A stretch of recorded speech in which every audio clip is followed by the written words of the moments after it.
morning. Good morning. Morning.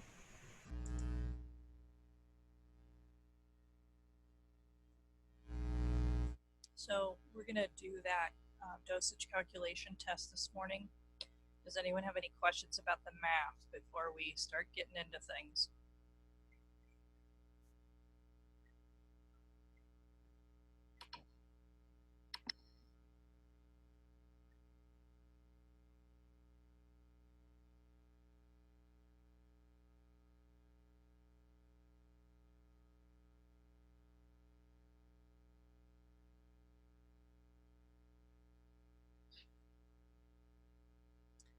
Okay.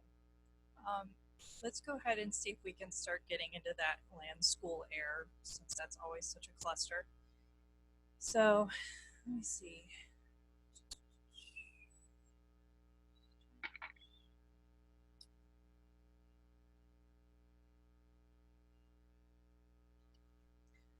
Okay, for those of you who are in here right now, I know not everyone is yet, but here is the code that you can put into your browser to get to Land School Air to download it.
Okay, I've got two people in so far. I see Brittany Kapeluk and I see, it looks like Trina, but it says owner. It doesn't say your name. But Okay. All right.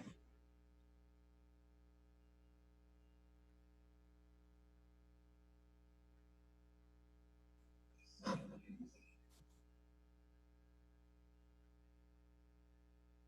we can get some more people in here in a second.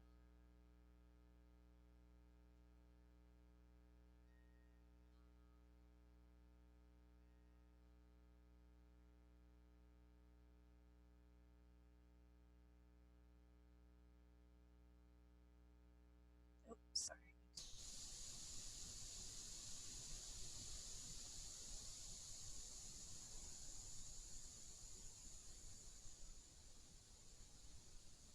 Okay, I see Aaron Simmons, and I have a computer that says VLAD. Who is that? I just got connected, so I think it might be me. Okay, Carolina? okay. Mine just says it's downloading. Okay, that's okay.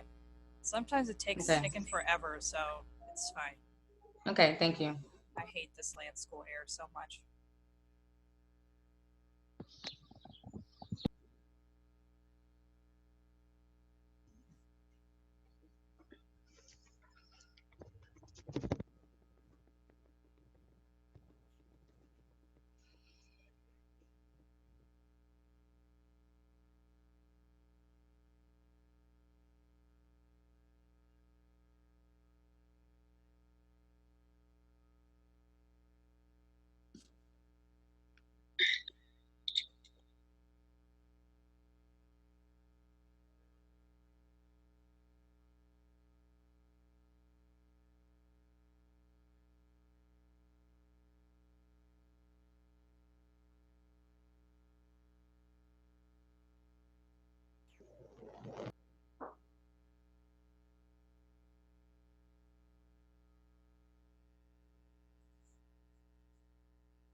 Mine say download is complete, but I don't see anywhere to share.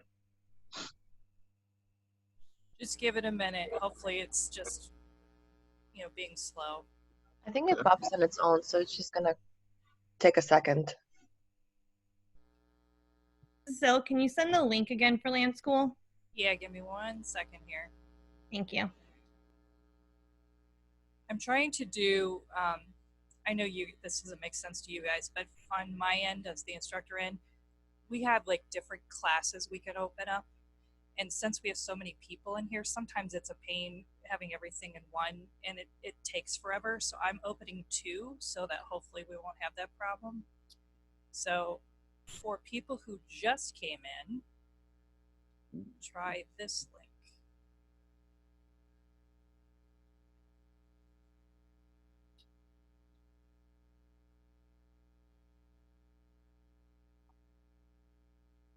I have a quick question. The not the computer, the calculator is on the actual quiz, right?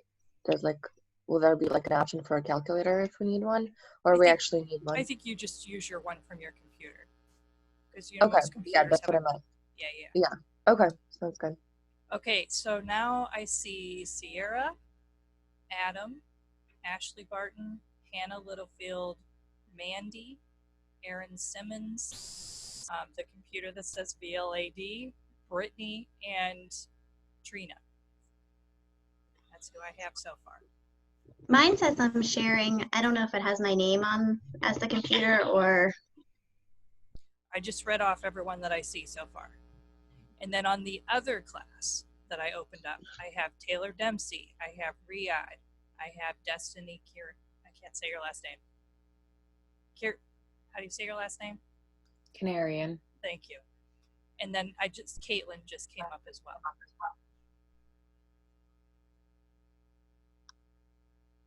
My Wi-Fi is just going super slow. I just had to turn some of my stuff off that I had connected to it.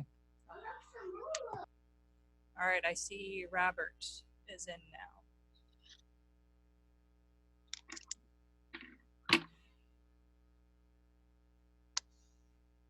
Oh, I have 2 Caitlins in. Do we have more than one Caitlin in here?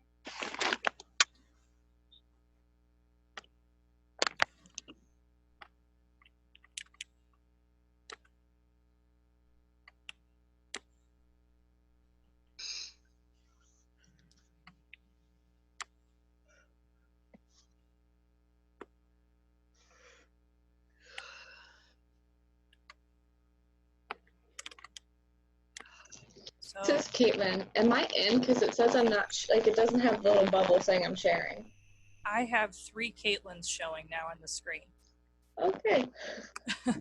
So you must be. You're in here 3 times. Now I have Jenna, Adrian, and here, let me just show this. Do you have Tamaya Cherry? Mine's a share now. I do. I have you in here as well. Okay, thank you. Mine's just asking for administrative password. Sorry. I didn't hear what that said because it was all that feedback. What I said mine's just asking for administrative password. I have a loaner computer. Yeah, I don't have a administrative password to give you. I don't know what to tell you for that. Are we opening Land School Air? Another link. Yes, we're opening Land School Air. I also have Sherelle showing up now. Can you post another link? Yeah, who's asking? Armani. Here, let me give you this.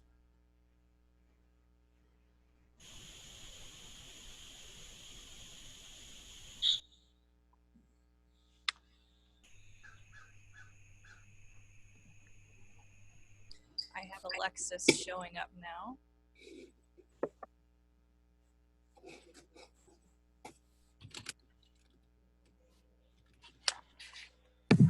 Are we allowed to use a personal calculator if it's like? Yes, you can use a personal calculator. That's fine. Okay. Either way, I'm good. Are we allowed to have a scrap piece of paper? Yes, you are. I think mine is like an unnamed one because mine says sharing.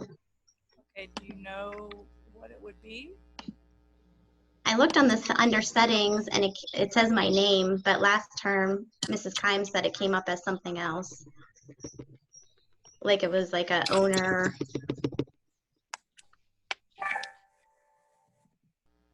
Oh, okay. Someone that says owner just popped up, so that's probably you then. Okay.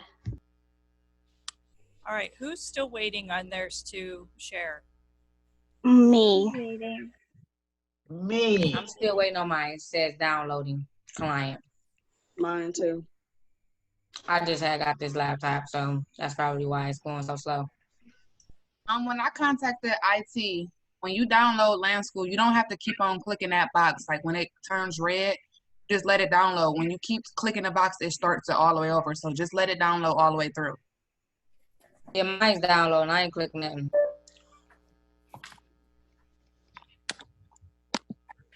Is the link for Lansfield in the chat? Yeah, here, let me give you another one.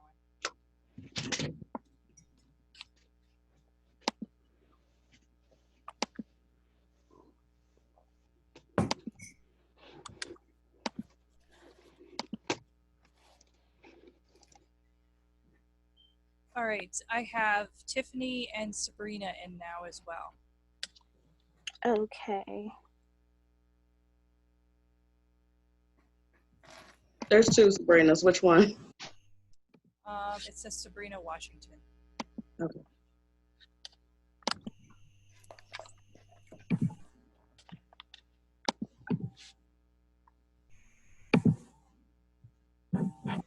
Mine should come up. I just started sharing my screen. I see Sammy in here now. I see Cami Foltz is in.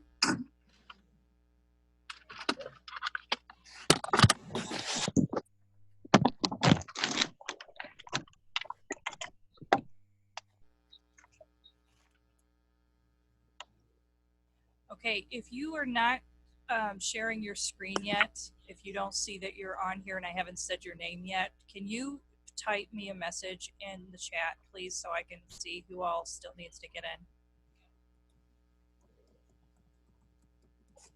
Miss Wall, can you verify if I just started sharing mine. I don't know if you see that on your end. Knuj. This is Knuj. Let me look real quick. Yes, I see you now. Okay. Oh, thank you.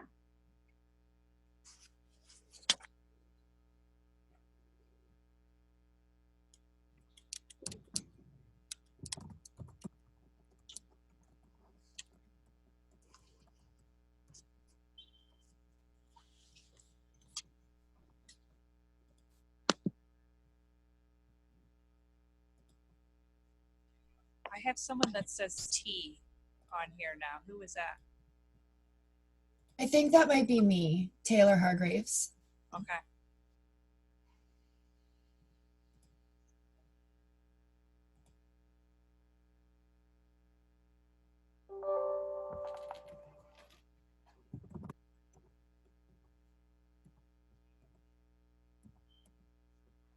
Okay. I'm going to see if I can get the rest of you started with your tests that are already in. And those of you who are Just downloading. Mine's just set to sharing, but it's under a loaner computer, so it's AKRLCLAP. Got it? Okay. I see. Yeah, I don't want to have to restart mine. It's almost done.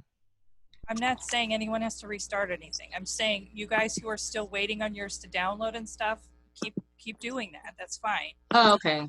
I want everyone to mute themselves now.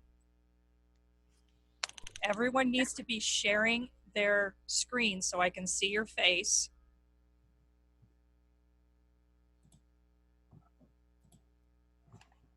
And then those of you who are already in, I'm going to go ahead and give you the code to get into the quiz so you guys can start. You don't have to sit here and wait on everyone else, okay? The rest of you, if you need something, you need to text it to me instead of talking so we're not interrupting everyone who is testing, okay? I still don't see everyone's face on the screen, so you need to share your webcam with me, everyone.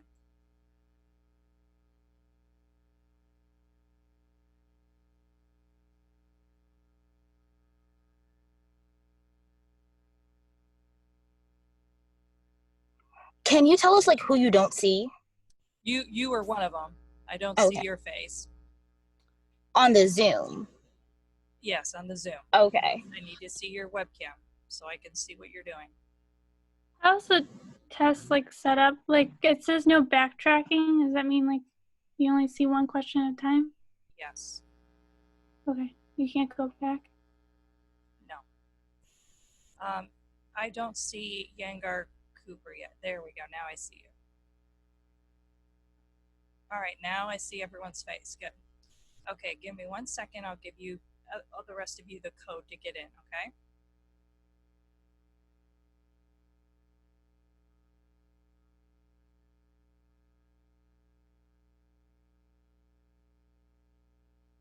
You see me? In land school. Hold on a second.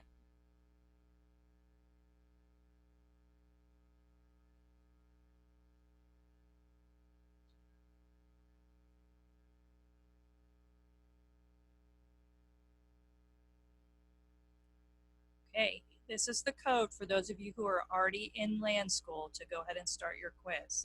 So all you need to do is go into Canvas and you should see your quiz there. It's because I already opened it. And then put in this to the password for that.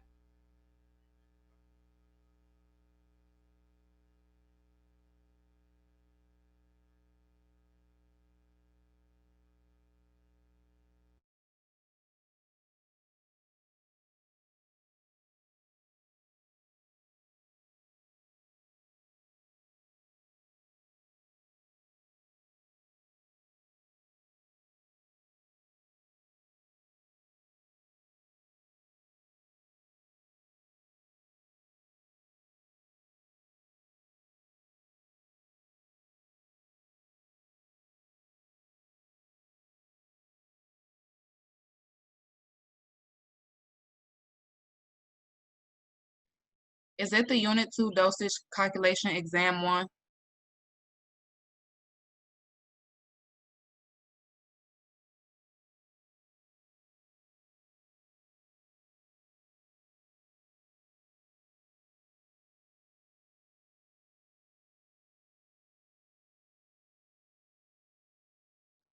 Are you able to disable the backtracking or no? Remember, I said I don't want people talking during this because there's other people trying to test now. So just chat, please.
You guys, I'm just going to interrupt for 1 second here.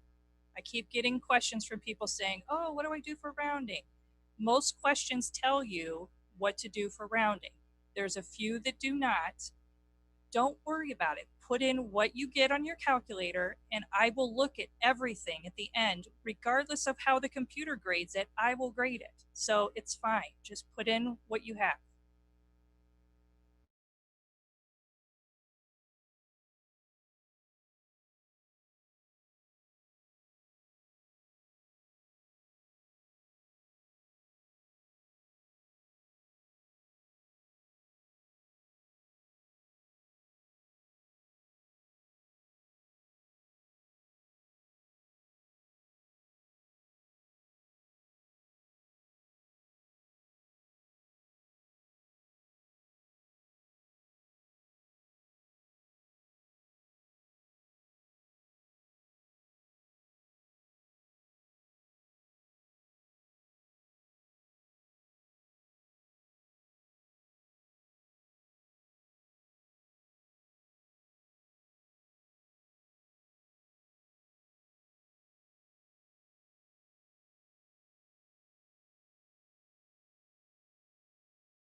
I always forget. Thank you.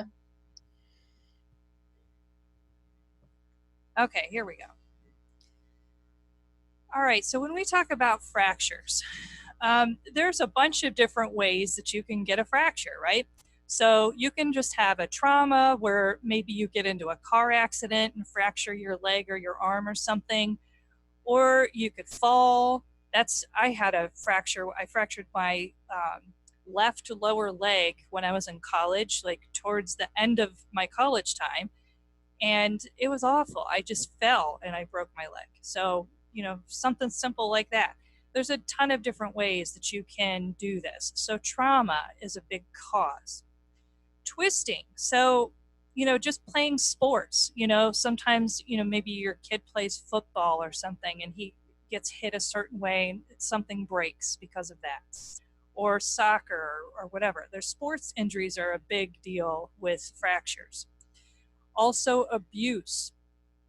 So unfortunately, if someone gets abused with this twisting injury, this is really common. That when I show you these different types of fractures, there's this one that's a spiral fracture, and you can imagine someone just grabbing a hold of someone and like twisting and doing that, you know? So that's a big sign of abuse when you see that type of fracture. And then there's diseases that can cause your bones to fracture. So sometimes people will get bone cancer. And we're going to talk about something called osteoporosis that's going to put you more at risk for fractures as well. So those are some of the causes. When you get a fracture, which I don't know if any of you have had one before. Has anyone in here had one other than me? Your boy. Yeah. So it hurts when you fracture a bone. It just does. And honestly, I felt like this hurt worse than when I had my kids. You know, it was awful. So this is kind of what you might see if you did, you know, like say you were out at an event somewhere in the community and someone had a fracture and you had to go over and try and help them. You're going to see probably bruising over the site. You may not see that immediately, but eventually you'll see that. Pain, definitely. That was horrible pain.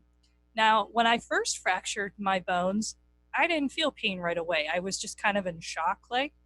But then the minute I tried to move, that's when I started having pain, right? Also, reduced movement of the extremity or your muscle in that extremity, right? So like after I fell, and this is kind of what happened. I was walking to my car in the parking lot, and there was like a little bit of light snow on the ground, not a ton, just real little bit. And I don't know, I just was walking normally, and then all of a sudden my one leg went out from under me and I fell. And I'm like, oh, I hope no one saw that. You know, I was all worried about people seeing me fall. And so I'm looking around going, oh, geez. And so then I go, okay, I think I can get up. So I go to try to get up. And the minute I tried to put pressure on that leg, I heard it crack. And so I think I probably fractured it when I fell, but it was not fractured all the way through. And then by me standing, I cracked it and made it worse. So I definitely had no control over that leg after that. I had no movement there. And then this talks about odd appearance. So sometimes you'll see an odd appearance with a fracture where, I don't know if you've ever, like, my boys watch YouTube all the time, and they'll show me these crazy videos of different things. So they had this one sports video that they were showing me of, I think it was a basketball game. This guy broke his leg in the basketball game with the way that he came down.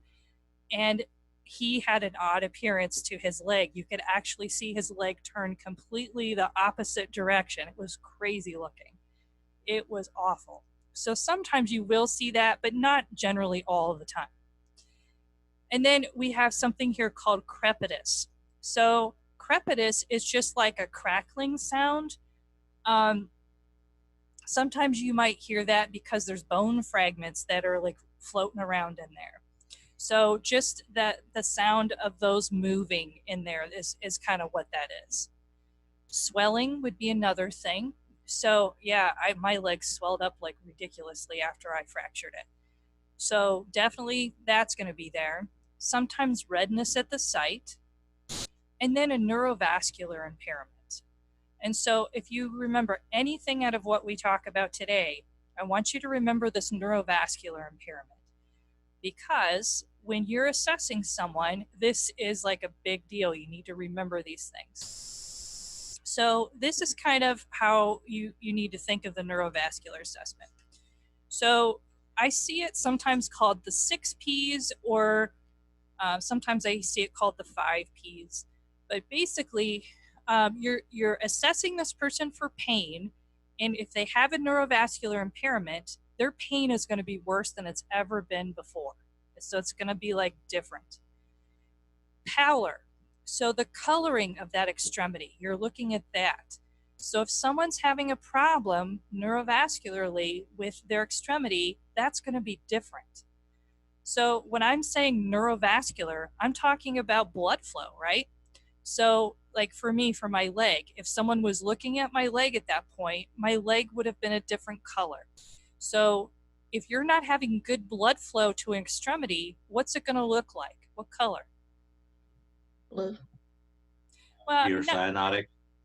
not necessarily blue, but I mean, it's going to be pale or grayish, or eventually it could maybe be bluish, but yeah, it's going to be different. It's not going to be pink and like it normally looks, because you're not getting good blood flow to there. All right, the 3 here, it says paralysis. So again, you know, if you break something, you don't have control of that extremity anymore. You don't have feeling there. You can't, I don't know how to explain it. You can't do anything with that. So paralysis, you can't move it. Paresthesia, sometimes that means that you can have numbness and tingling in that extremity. And I do remember I felt a lot of like tingling sensation there when I had this happen to me. So sometimes people will get that. Pulselessness. This would be, so if you were out in the community and you were assessing someone that you thought maybe had a break, if it was their leg, like I'm talking about with me, you would assess their pulses in their feet, right?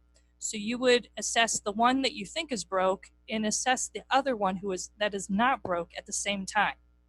So you're putting your fingers down on their feet to feel for their pulses.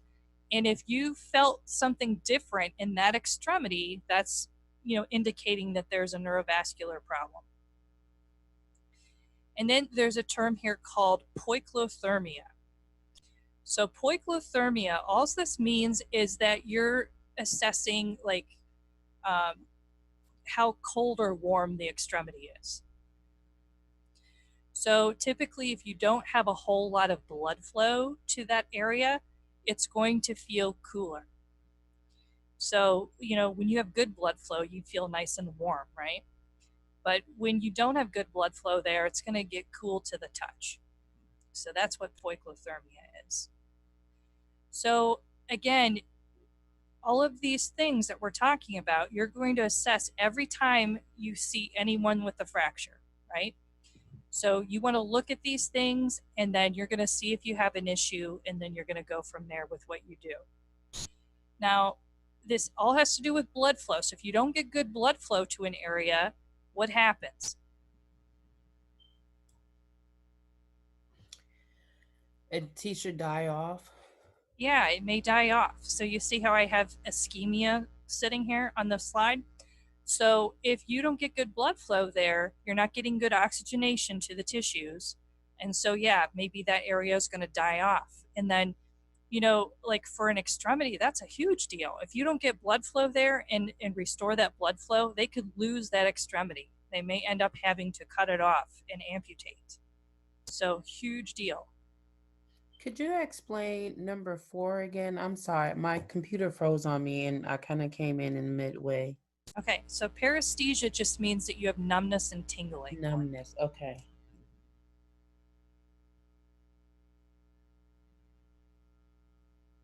And then number 6 is just core extremities due to low blood flow.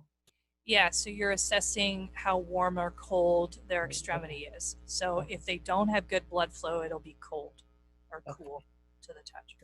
Gotcha. All right, so then we get into different types of fractures. So there's 3 million different kinds. So on this slide, we talk about open and closed. So if you have an open fracture, this means that when you break your bone, you have bones sticking out of your skin. So for me, when I broke my leg, that was not what happened. So I had a closed fracture. So when this happens, excuse me, when this happens, this is kind of a big deal if someone has an open fracture, because now that you have a break in the skin, you're going to be worried about infection to this area. So, like, again, if you're out in the community and you ever have to take care of someone who you think might have a fracture, if this is the type of fracture that you see, you're going to want to be really careful that you don't introduce bacteria into that spot. So typically, you know, usually when someone breaks something, you're going to like splint their break with something, whatever you have there, just try and splint it to make sure it's not moving around. So if you're going to like wrap it and stuff, you want to try and keep that area that's open kind of enclosed in some type of dressing to kind of keep it away from the environment, right?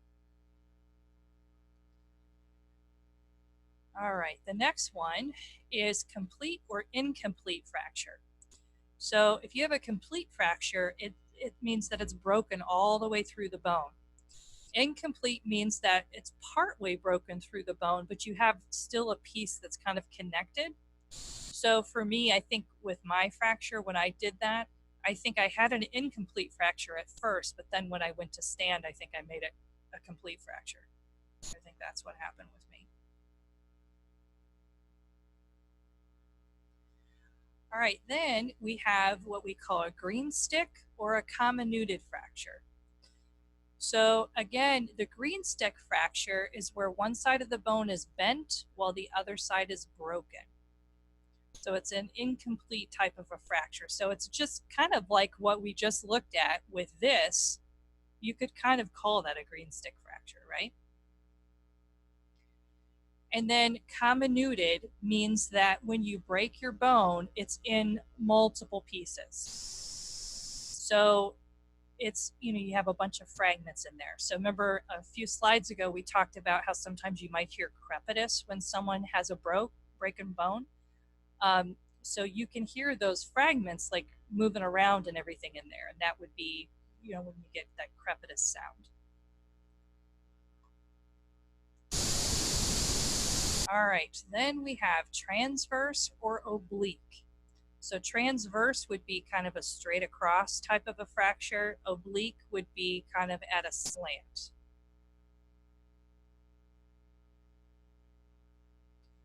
And then here's that spiral fracture we were talking about. So this is where it twists around the bone shaft, and usually it's from some type of twisting injury. So anytime, like say you work in an ER, if you see this type of injury, you're going to be worried that maybe this person might have been abused, because this is really typical with abuse.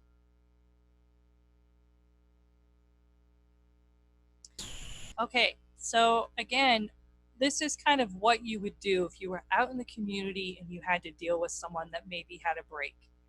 So after the fracture, you want to confirm that the patient is safe, you know, keep them out of harm's way, and then immobilize that fracture with whatever you have to splint it.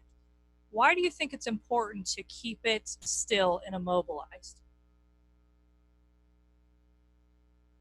So you don't make it worse?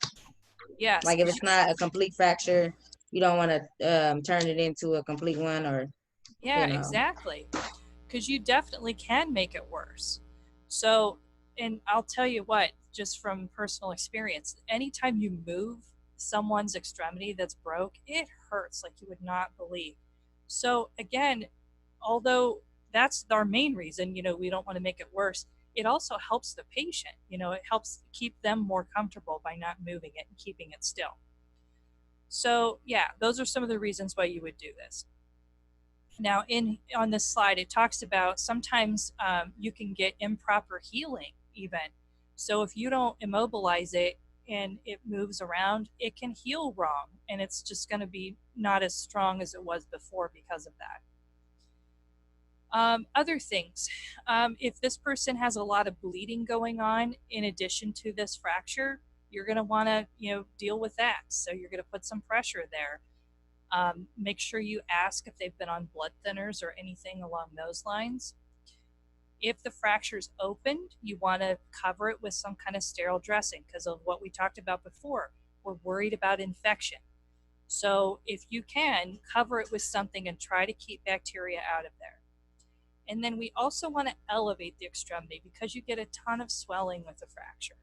So elevate that extremity and that will help with that. Other things we can do, we would give them ice, to put ice on there. That can help reduce the swelling. We also want to keep this person nothing by mouth. So the reason for this is you don't know if maybe this person's going to need surgery for this fracture or not. So if you keep them nothing by mouth, then maybe if they do need surgery, they could take them right in and get done, and it's not going to be delayed because they've been eating or whatever. Pain is a big deal, so we want to manage their pain as much as we can. So, whatever we need to do to, get that pain under control.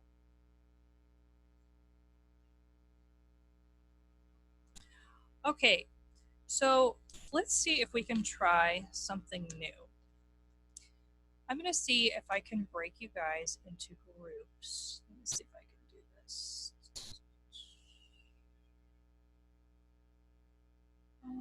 Okay, here we go. Breakout rooms. Did you guys ever do this breakout room thing before? No. No. No. So I'm going to see if I can break you guys into a few different groups. I'm going to make this choose automatically who's in the group.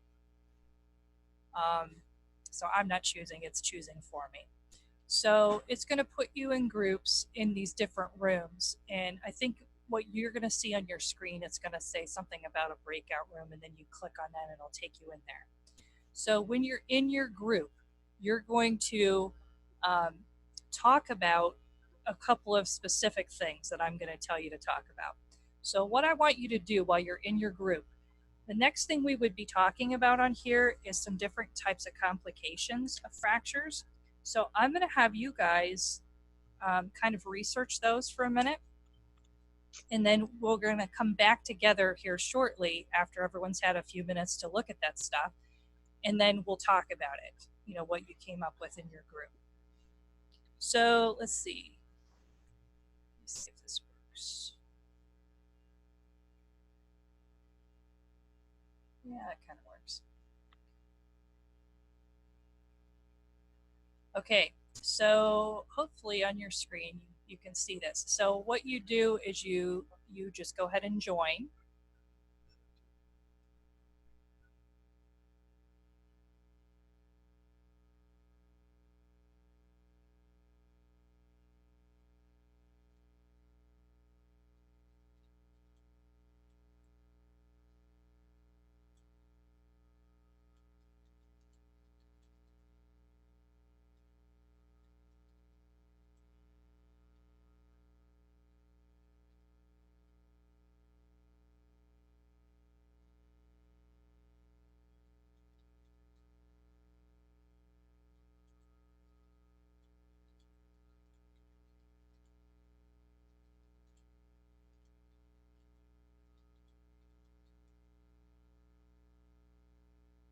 Those of you who are still in here, you can go ahead and just go to your group. I'm going to type you guys a message so you know what you're supposed to be doing in your group.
I'm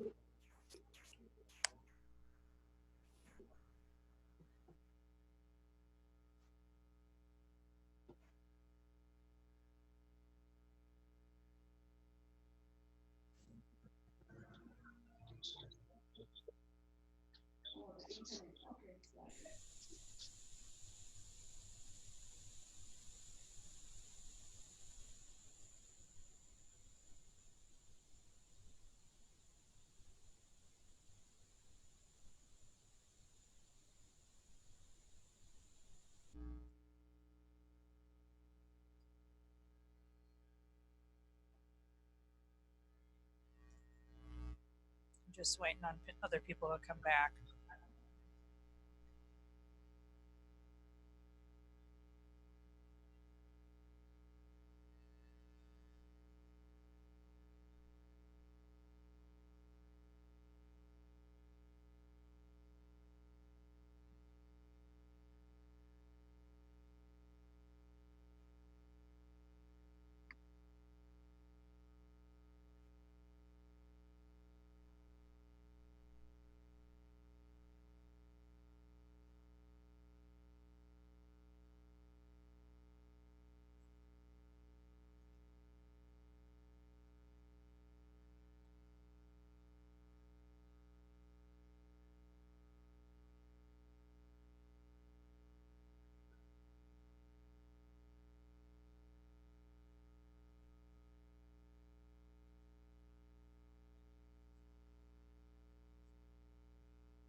Tiffany, which room were you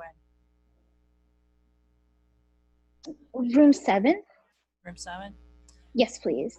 I don't know how to, let me see. I don't know if I can, honestly. You don't have an option that you can just go back in there? No, but I think it'll be okay because I know what I'm doing, so it's okay. Okay. Thank you. And I'm in her group, so I'm done too. I'll just wait for other people. Okay.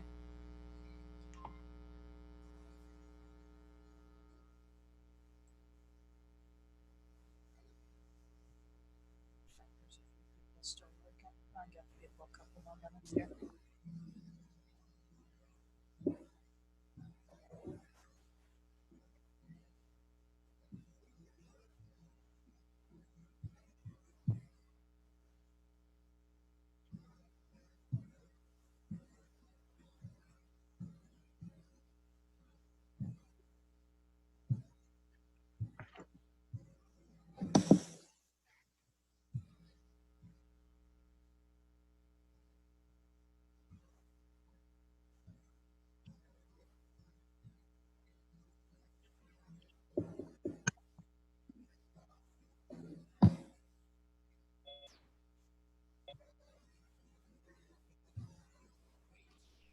Miss Silk, can I ask you a question?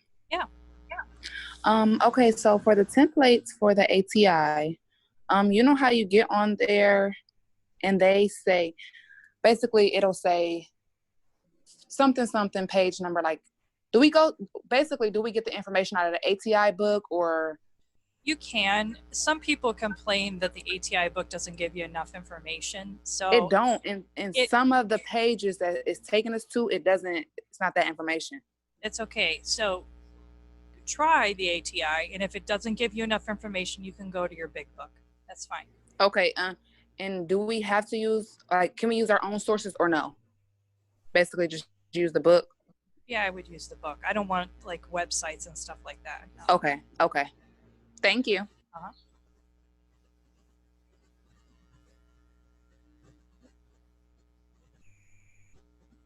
Some people are coming back. People are still in their groups.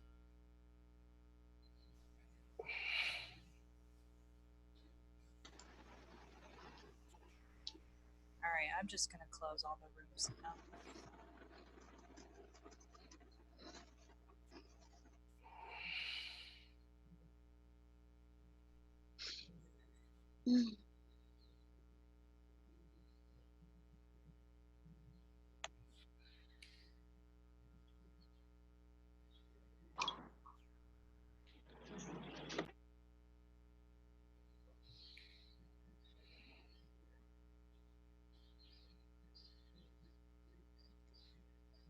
Okay, you guys, we're gonna go ahead and get started again. So I just thought that would be kind of a different way to, get some of the information by working together in groups and stuff. So let's kind of just go through some of these complications that you could see from fractures, and we'll see what everyone got, and then you can add to your notes in here if you want as we go through things. So which group feels ready to go?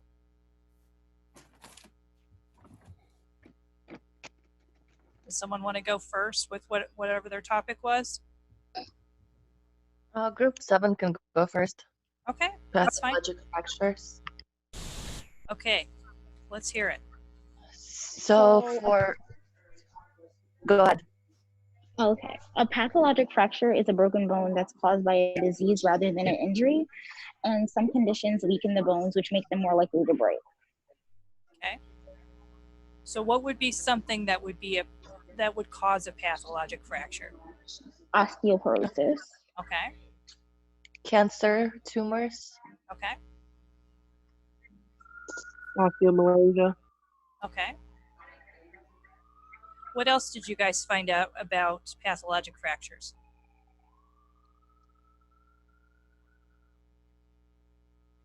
I'm gonna go ahead and just talk about the treatment of it. Okay, that's fine. The goal for treatment is to like relieve the pain and stabilize the neurological deficits. They're less severe. Non-operative treatments are recommended for less severe pathologic fractures. These include taking pain meds, limiting physical activity, and wearing a brace. The brace helps support the back and prevents bending forward which removes the pressure from like a fracture, like vertebrae. And another treatment would be like stabilization of the spine if they have like a fracture in their spine. If their fracture is caused by osteoporosis, the treatment of osteoporosis can prevent additional fractures. So like trying to treat the actual disease that causes the fractures. And treatment may include calcium and vitamin D supplements, bisphosphonates, and weight-bearing exercises. Okay. If the fracture is caused by cancer, the treatment option may vary. Like non-surgical option for pain is like radiation therapy, injection of the bone, cement. And I really found a lot of information on that. Okay. So it just depends on like what causes that specific fracture. That's how the treatment varies. Okay. What about, is there anyone else from your group that can tell me a little bit about prevention, things you could do for that? I did prevention. Okay. And I got to exercise on a regular basis, improving muscle strength and bone health, but avoiding the high intensity activities. Also get early treatment for the underlying conditions, avoiding medications that interfere with bone density. Some of those are anticonvulsants and steroids, and good nutrition. Make sure you're getting enough vitamin D and calcium. Use of prosthetics or assistive devices. And there was a little write-up about, especially with kids, your casting time if they need a cast on any of their bones. Minimizing casting times will help with the bone later. Oh, okay. Did you guys get anything about, like, if someone had a pathologic fracture, how's it going to look? What would be signs and symptoms? You have bruises and tenderness by the site. You could have numbness, tingling. And then also it just varies depending on what causes it. Right. And then you can also tell by the doctor do a physical X-ray, CT scan, MRI, or a bone scan. Okay, perfect. Thanks, you guys. That was good. All right, what other group wants to go? We can go, Bob, and I don't know how to pronounce her name. I'm sorry. What group are you in? Was it 3? Okay. What topic did you guys Oh, have? it was group 2.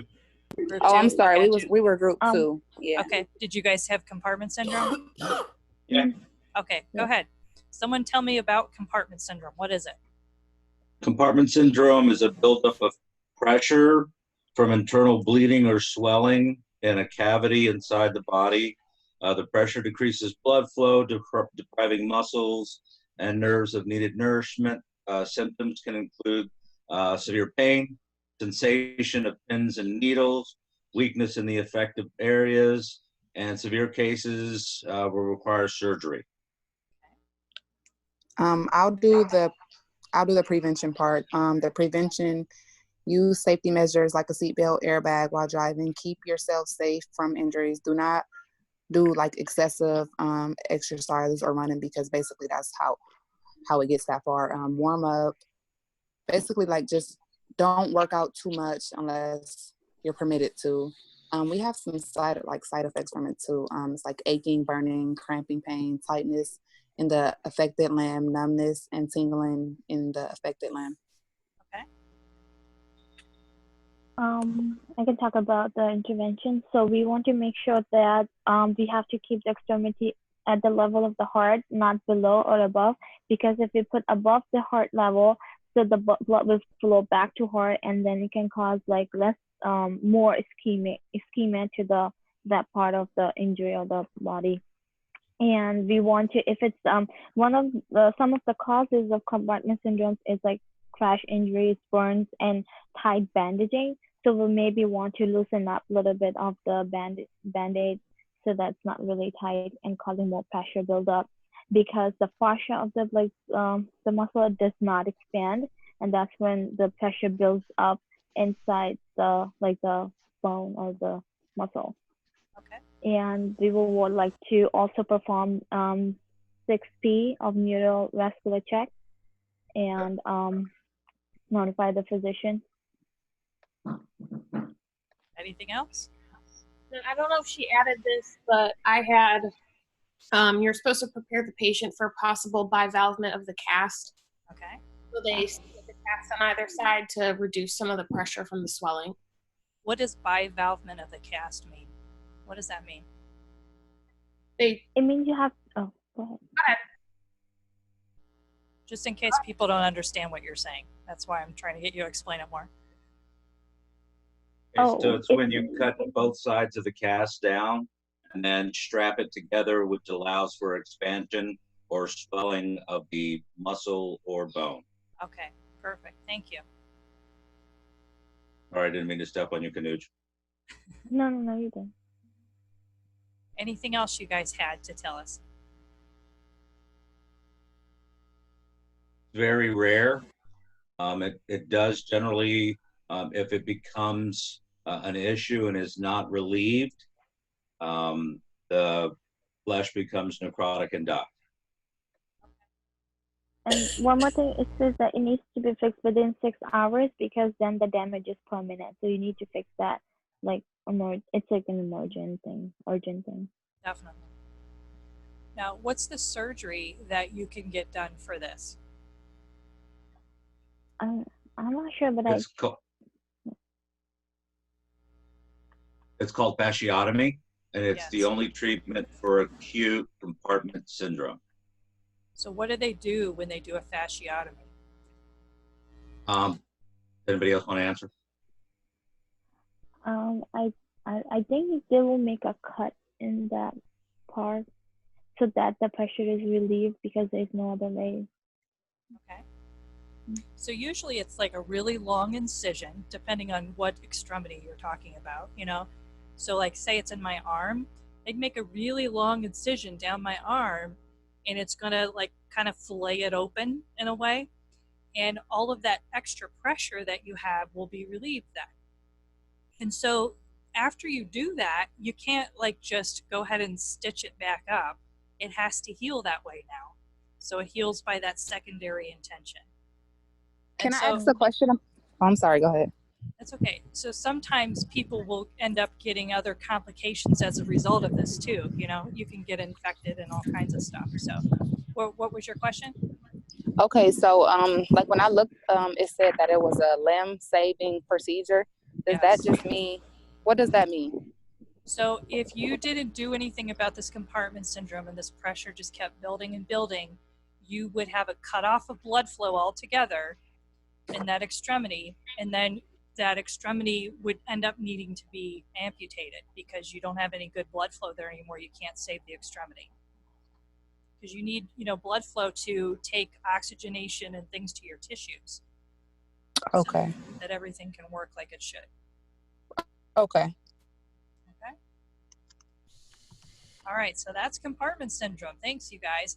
Is there anything like that you saw in your, you know, looking at this that would be like something specific about signs and symptoms that people would need to know? No, not really, because well, I guess you can say like the redness. I think we just did. Hold on one second.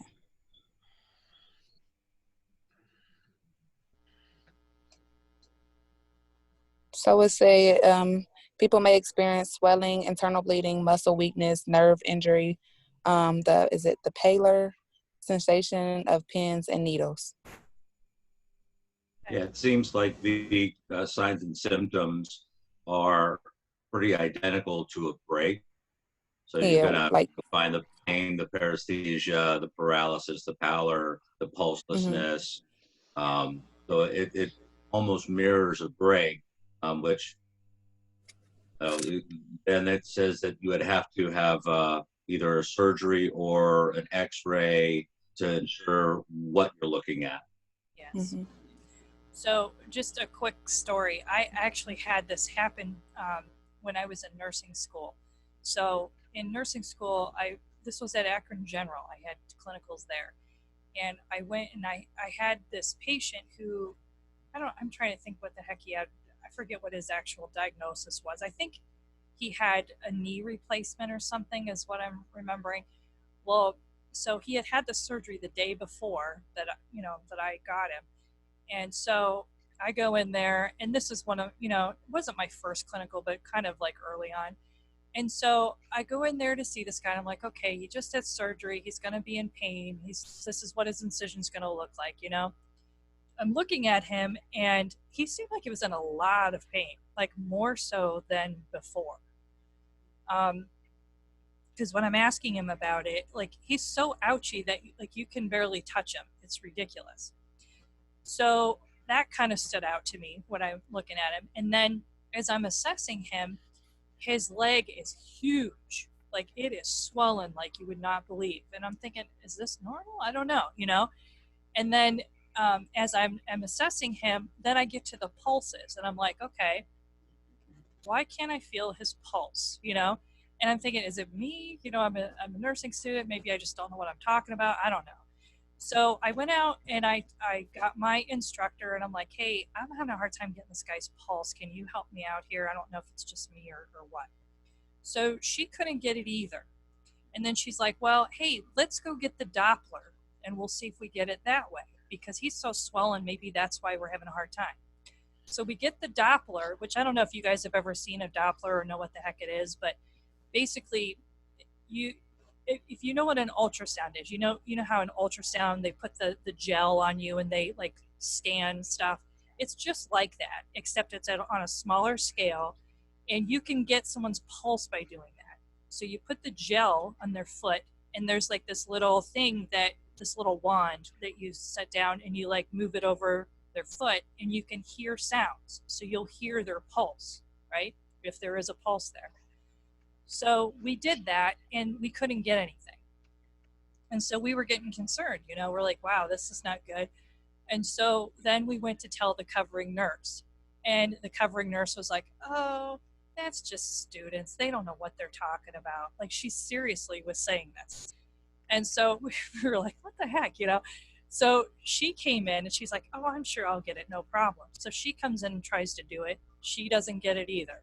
So then she's like, oh, there is a problem then.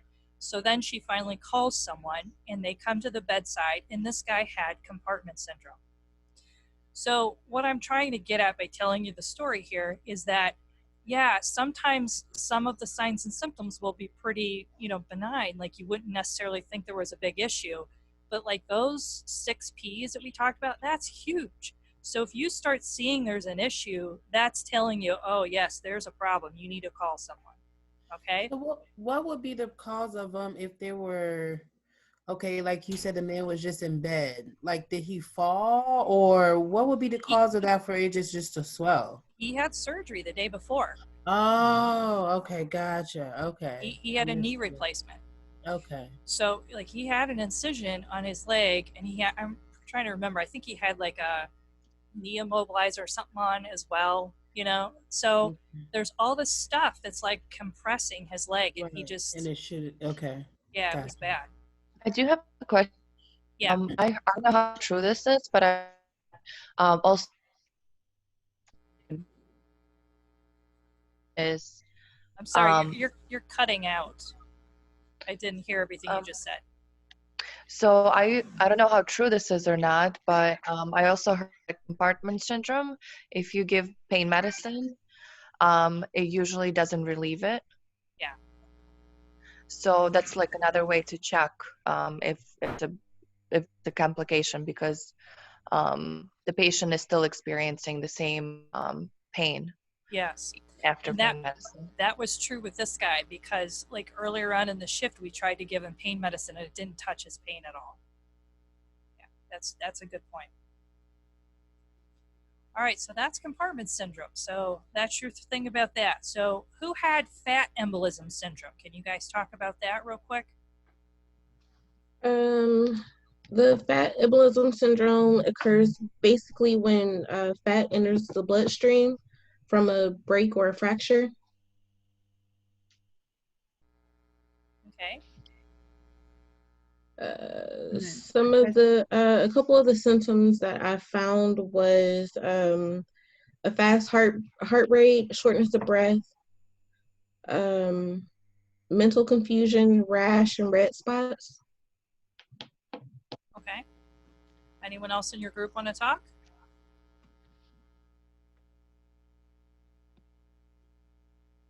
No one else wants to talk? Who else was in that group? It says that it usually, I think she said that already, but it usually occurs like after some trauma, such as a bone fracture.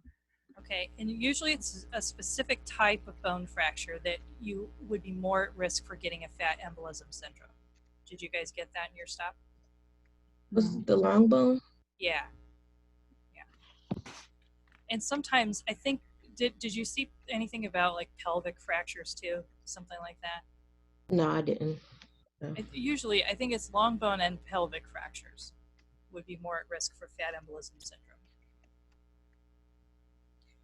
All right, so you were saying a few signs and symptoms that you saw. So typically, that's going to be how you pick this out. So if you ever get a question on fat embolism syndrome, basically what they said is, hey, this piece of intravascular fat breaks off and lodges in a blood vessel, and it causes blockage of blood flow to that area, right? And so some of the signs and symptoms that you would see would be this person's in respiratory distress.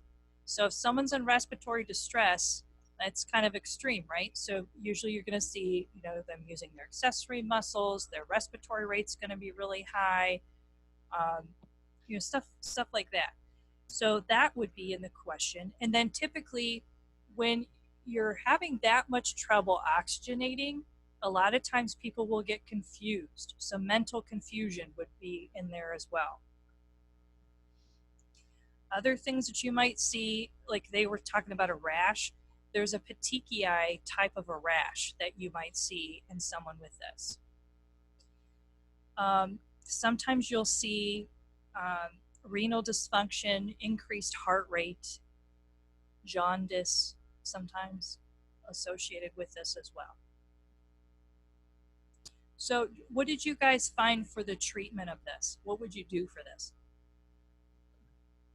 I found that basically they will offer supportive care, like Yeah. oxygen therapy. Anything else? Mechanical ventilation. And I did read something that said that the doctor may prescribe steroids, but it's not proven to actually help it. Okay, so the other part of this issue when this fat breaks off is that sometimes you actually will have fat in the blood. So like if you drew their blood, you would see fat in that. So part of the thing that you might do for treatment would be IV fluids. So the IV fluids is going to help increase that blood volume, and it's going to help remove the damaging free fatty acids from the blood.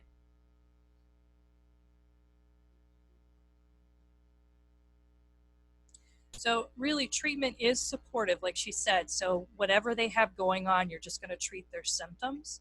So if they're not having too much of an issue with breathing, then you're just going to give them oxygen. But if it's to the point where they're really in respiratory distress, then yeah, maybe they're going to get put on a ventilator. So it just kind of depends on where you're at with that, like how long they've had this going on.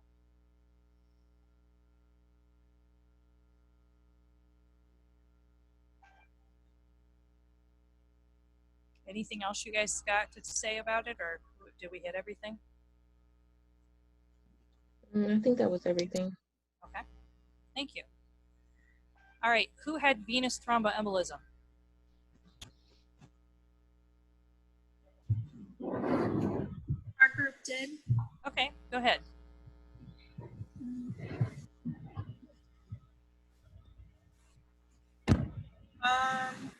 See, it's when a blood clot forms in the deep vein of the leg, groin, or arm, and it travels in your circulation. Okay. It's triggered by surgery, cancer, immobilization, and hospitalization.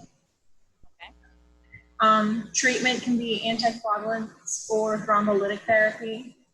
And prevention would be blood thinners, compression socks, intermittent pneumatic compression devices, just like the pressure cup for your leg, and activity, of course. And then symptoms would be shortness of breath, lightheadedness, rapid breathing, swelling, pain and tenderness, reddish, bluish skin discoloration. Yeah, have you guys ever seen anyone with a blood clot to their leg? Have you ever seen that before? I don't know if any of you who works have seen that or anything. So it's really easy to pick out if someone has a clot in their leg. So some of the things that you'll see, like I'm specifically talking about like a leg here.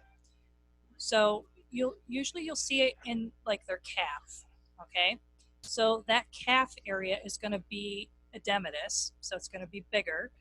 Sometimes when you feel it, sometimes you can feel a knot there, like an actual knot. That's where that clot is. Sometimes it'll feel warm to the touch and it'll be really red. So those are some like more specifics with signs and symptoms that you might see with that. So you did a good job with saying, you know, all of the things that you would do for it. You know, we all know what a venous thromboembolism is, but I just want to make sure we're all on the same page with what you would do for that, like preventing that when someone has a fracture. It's difficult sometimes because depending on where you have the fracture at, sometimes you can't be as mobile as you would want to be. So you have to do other things to help them prevent it. So you know how sometimes if you can't get up out of bed yourself and you're stuck in bed, you teach people how to do exercises in the bed so they can actually move their extremities and do stuff themselves to help prevent that. So that could be something you could do, right? And just like real simple things like just moving your foot up and down in the bed, or doing circles, or moving your knee up and down in bed, you know, stuff like that. That would be totally fine. All right, who had delayed or non-union of the bone? We did group 5. Okay. Go ahead. Someone tell us about it. I'll start off. For the delayed union fracture, it was pretty much the failure to reach bony union by 6 months post-injury. So the fracture just takes longer to heal, and it's normally due to inadequate reduction or inadequate immobilization of the extremities and decrease of blood supply or an infection can cause a delayed union fracture. Wouldn't that be horrible? Sitting there for more than 6 months with a broken extremity. Wouldn't that be awful? Yes. And then the non-union is a serious complication of a fracture where the broken bone fails to heal completely. And there's some different things you can do for this. Some are non-surgical. And the non-surgical, there's a bone stimulator, which sends like electro waves directly into the skin to treat it, kind of like pulses. They can also do bone graft, or they could even splint it or cast it. Try that.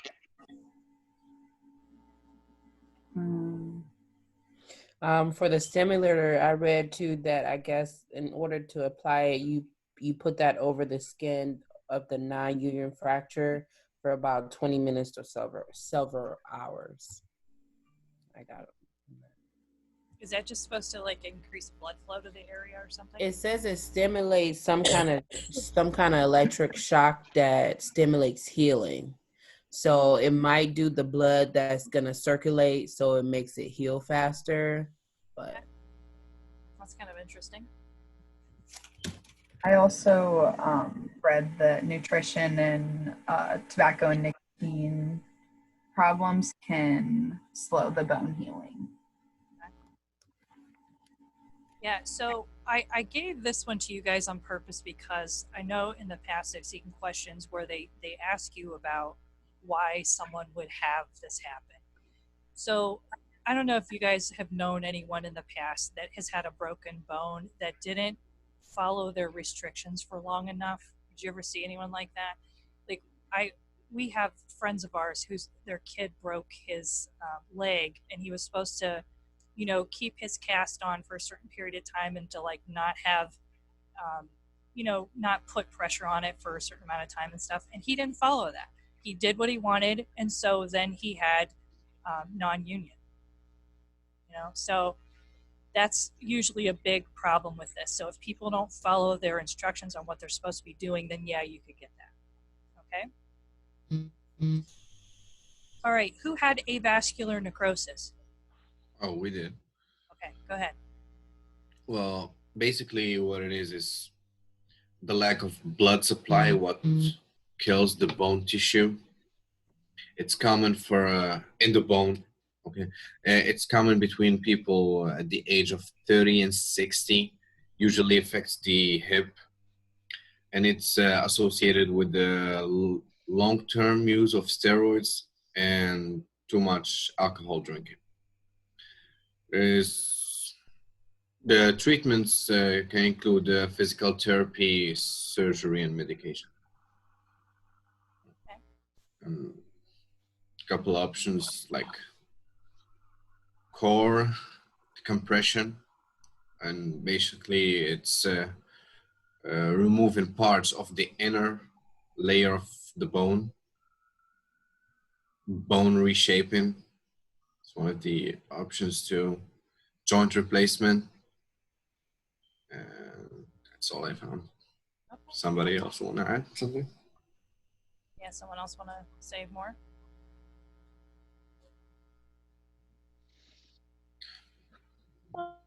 For treatment prevention is physical therapy. They use like a bone graft and joint replacement. For the symptoms, the early stages may be symptom-free, so you know, and after that, it may start with pain, especially when you put weight on the affected hip side. And some people don't experience any symptoms at all. How would you find out that you had it then if you don't have a whole lot of symptoms? A routine check, I guess. Mostly pain. Some people like they'll develop and they just feel it. And they put weight on a joint or whatever, and then some people feel it if it gets worse when they're just laying down.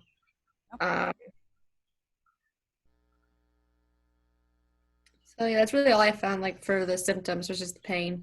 Okay.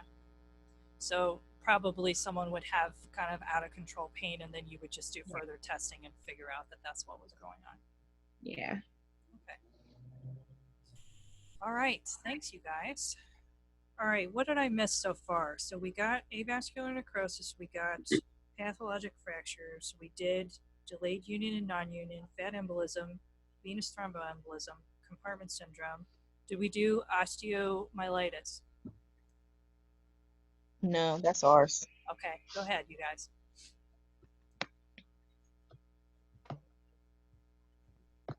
Okay, well, it's an infection of the bone.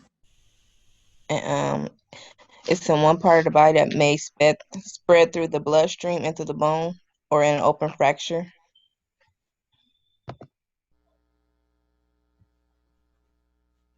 Some of the complications from it can be bone death, septic arthritis, impaired growth, and skin cancer. Wow, skin cancer, that's crazy. Treatment can last up to 8 weeks. They usually start off with like an IV antibiotic, and then after it runs its course for a while, they give an oral. And then you can do oxygen therapy and like a wound vacuum therapy. And depending on how progressed it is, surgery may be needed. Does it ever lead to amputation? Yes, it does. Yes. You can diagnose it through a blood test that may show the infection, or an x-ray or CT of MRI. You can also do a bone scan or a bone biopsy. Okay. All right, did we hit everything that we were supposed to talk about? How can you prevent that from happening, you guys? Cleaning the wound very well. Yeah, definitely, you know, making sure that you have sterile technique when you're, you know, messing with this wound, making sure that you don't get more infection into that wound. Some people that are at risk here is smokers and the patient with chronic health condition like diabetes and the kidney failure. Also, I want to add something on the infection itself. It's mostly on the leg, arm, and the spine. That's where the infection occurs. Okay. Yep. Thanks, you guys. You guys did a good job investigating everything. I just thought this would be kind of a good way to get everyone involved with what we were doing, so you're not just sitting here listening to me talk constantly. So thank you. I appreciate it. Are we getting paid for this? You wish, right? Yes. All right, let me pull back the PowerPoint here. All right, so again, we just went over all this stuff, so I'm not going to say, you know, a ton of stuff about this. So here's the osteomyelitis, the compartment syndrome, the fat embolism syndrome. And I have like a little bit of a write-up about these on here, so feel free to read through those, but we just talked about what everything was. So let me see if I can get past all of that. Okay, so this is where I kind of want to start off here. So when we have a fracture, when someone has a fracture, there's a few different ways that you can take care of it. So you can, you know, cast it. This person might have to get in traction, or you could do a bone reduction. And this could be where you do an open or a closed reduction. So a closed reduction is something that's non-invasive. This means that, like, say it's my finger that's broke or something. Instead of going in and doing an invasive surgery where I have to go in and like put the bone back in place, maybe I can do it without doing all of that. So I can give this person some type of sedative type of a medicine so they can handle me doing this because it's going to be painful. And then I manipulate the bone myself without having to open up the skin and do stuff, right? So I put it back into place and then I cast it or I splint it or whatever. That's what a closed reduction is. An open reduction would be where you actually have surgery. So for me, with my broken leg, that's what I had to have done. So they went in and they put the bone back into place, and I actually had to have pins and screws and everything to put everything back into place. So they did that in surgery, and then when I came out, you know, I had a cast on and everything. If you just do a cast only, the cast is mainly for, I don't know if you've ever looked at someone's x-ray, but sometimes people don't have like a severe break. Maybe it's just, you know, like a little, like a hairline fracture or something that maybe you just need to stabilize it for a little bit to keep it from moving. But, you know, by just doing this cast, it'll help it heal up the right way. Like you don't have to like manipulate the bone and do all this stuff. So that's kind of what a cast would be for. Traction is a whole other story that we'll talk about here in a few minutes. I'll get into more detail about that.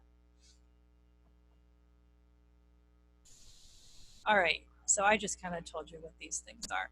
The other thing on this slide, it's talking about sometimes you'll see people have such a bad injury that they'll actually have soft tissue injury along with the bone. So sometimes you'll see people get pins and things put into their bone that actually stick out of their skin. And that's like, they call that an external fixator. So they have this device on that kind of stabilizes all of their bones, and it goes through, you know, they would do this in surgery because obviously no one would be able to tolerate that otherwise. But you do this in surgery, and then when they come out, they would have this external fixator on where you actually see pins and things like hardware that's sticking out of their skin. And so you would have that for a certain period of time, and then they would take you back to surgery to remove all of that eventually. So that's what an external fixator is. I think I have a picture of it eventually in here. Okay, we're going to talk a little bit about casts. So as far as casts go, there's certain things that you need to remember. So when someone has a cast, we always still need to monitor those 6 P's. So, you know, all of the things like, hey, increased pain, numbness and tingling, you know, paralysis, all of those things. You still need to monitor those. And it's kind of difficult because, you know, most of their extremities covered with this cast. So you have to find ways to be able to do that still. So like if I had a cast on my arm, but my fingers are sticking out, that's how I'm going to assess these things, by the fingers, right? So I may be looking at the coloring of the fingers. I'm going to ask them about numbness and tingling. I'm going to see if they can move their fingers, that type of thing. That's how I'm going to be assessing this. We always want to monitor for infection because, believe it or not, people can get infection under the cast. So sometimes you'll have like a hot spot on your cast where just a certain area will actually feel warm to the touch when you feel it, because underneath there this person has an infection going on, and so that's kind of radiating through the cast. So if that's the case, you always want to encourage the person who has the cast on to say if they're feeling something like that so you can investigate it further. And then usually they're going to have more pain than normal if that's the case too under there. So they would tell you some of those things, and then you would inspect further and see if that was the case. When someone has a cast, you want them to have their extremity elevated, because that's going to help decrease the swelling. And usually this is above the heart level at this point. You can apply ice packs the first couple of days after they get the cast on to help decrease swelling. I always used to hate that, because I thought, how in the heck do you really get any benefit from that? You have this hard cast on, and how are you getting any benefit from this ice over top of that? But believe it or not, it actually does help a little bit, so you're supposed to still do that. Now, if you were someone who was assisting with putting a cast on someone, and there's a lot of different types of casts out there, but if this was like one of those types that has to dry and everything, you're supposed to try to turn this person's extremity every so often to dry this cast, you know, like every 2 hours. And then anytime you're handling this cast when it's still wet, you use the palms of your hands, because if you use your fingertips, it's going to make indents into the cast. So just palms of your hands. And then we want to maintain skin integrity. Sometimes the cast, like, it'll get these little jagged edges around it when, you know, when it dries. So they talk about pedaling the cast, and all this is you're cutting it in certain spots so that you can like fold it over, so you don't get areas that like rub on your skin and cause, you know, problems with your skin. Sometimes people will put moleskin or something soft around there so it doesn't scratch them and everything. So anything like that would be fine. You want to keep the cast dry and never stick anything inside it to scratch or itch. And that's what you always see people doing, right? So you never want to encourage that, because that's going to cause problems. Anymore, they have nice casts that you can like actually get wet. There's certain ones that you can do that with. So you have to make sure, you know, if you have a fracture, that you're allowed to do that if that's the case. Okay, here's where we talk about traction. So basically what traction is it's going to help align the bone with a constant, steady pulling action. So you have weights that hang off of the bed and that are hooked to you in some way to give that pull to make you in the right alignment. So there's certain like things that you need to know that are do's and don'ts for traction. So I put those on this slide. So you always want to make sure that the weights are hanging freely off the bed and they're not obstructed by anything. So like if someone has a bunch of covers, you know, that they normally would be on them in the bed, but they don't have them on and they have them pushed down towards the end of the bed. Sometimes blankets and sheets and everything bunched up can cause the traction not to hang right. So you don't want anything obstructing that. Never remove any of the weights without a doctor's order, because the minute you remove weights, it's not doing what it's supposed to do and you're going to cause problems with this fracture. Pin care. So if this person does have things sticking out of their skin, like that external fixator that I was just telling you about, then you need to make sure that you're cleaning around those pins on a regular basis, like every 8 hours, because that's going to help prevent infection, because this is going into their skin, into their bone even. So you have an opening, and anytime you have an opening anywhere on your body like that, you know, you can get bacteria in there and it can cause infection. We're always going to make sure we do the neurovascular checks with this person that's in traction. So all of those 6 Ps. So hey, what's their pain like? What's the coloring of their extremity? Do they have numbness and tingling? Can they move their extremity at all? You know, all of those types of things. If this is a person that is able to have a trapeze on their bed, you know, it's that little triangle thing that they can like pull themselves up with. That is helpful, because that way you don't have to break your back trying to move them all over the place in the bed. They can kind of help move themselves a little bit. And also down at the bottom, I put traction can be used to reduce a fracture. It can be used to immobilize an extremity, lessen muscle spasms, or correct and prevent a deformity. So it's used for a few different reasons. So it's not always just to reduce a fracture, it can be for other things too. Okay, here's an example of a type of traction. Excuse me. So this is called skin traction. So when you're thinking about traction, when you're studying, you need to know the difference between skin traction and skeletal traction. So this is what skin traction is. So you see in this picture, this person has like a boot basically on this leg here. So this is just, you know, Velcro straps. There's nothing like internal going on here. It's all outside of their leg. It's just, you know, this is strapped onto their leg and that's holding it in place. So then at the end of this boot, you see that there's this strap where you have a string that's hanging off the end, and then here's your weight. So this is giving that pull that we were talking about to keep them in alignment. So this particular type of traction is called Buck's traction. So it is a type of skin traction. That's what this is here. So anyway, for this type of traction, usually it's just short-term treatment. You're not going to be in this type of traction for a long period of time. And then usually you have tape, boots, or a splint that's applied directly to the skin to maintain alignment and assist in reduction or help diminish muscle spasms. Usually the weights that hang off the end of this are going to be about 5 to 10 pounds. But sometimes, depending on the type of fracture you're dealing with, it can be up to 20 pounds. So it just depends on what kind of fracture it is.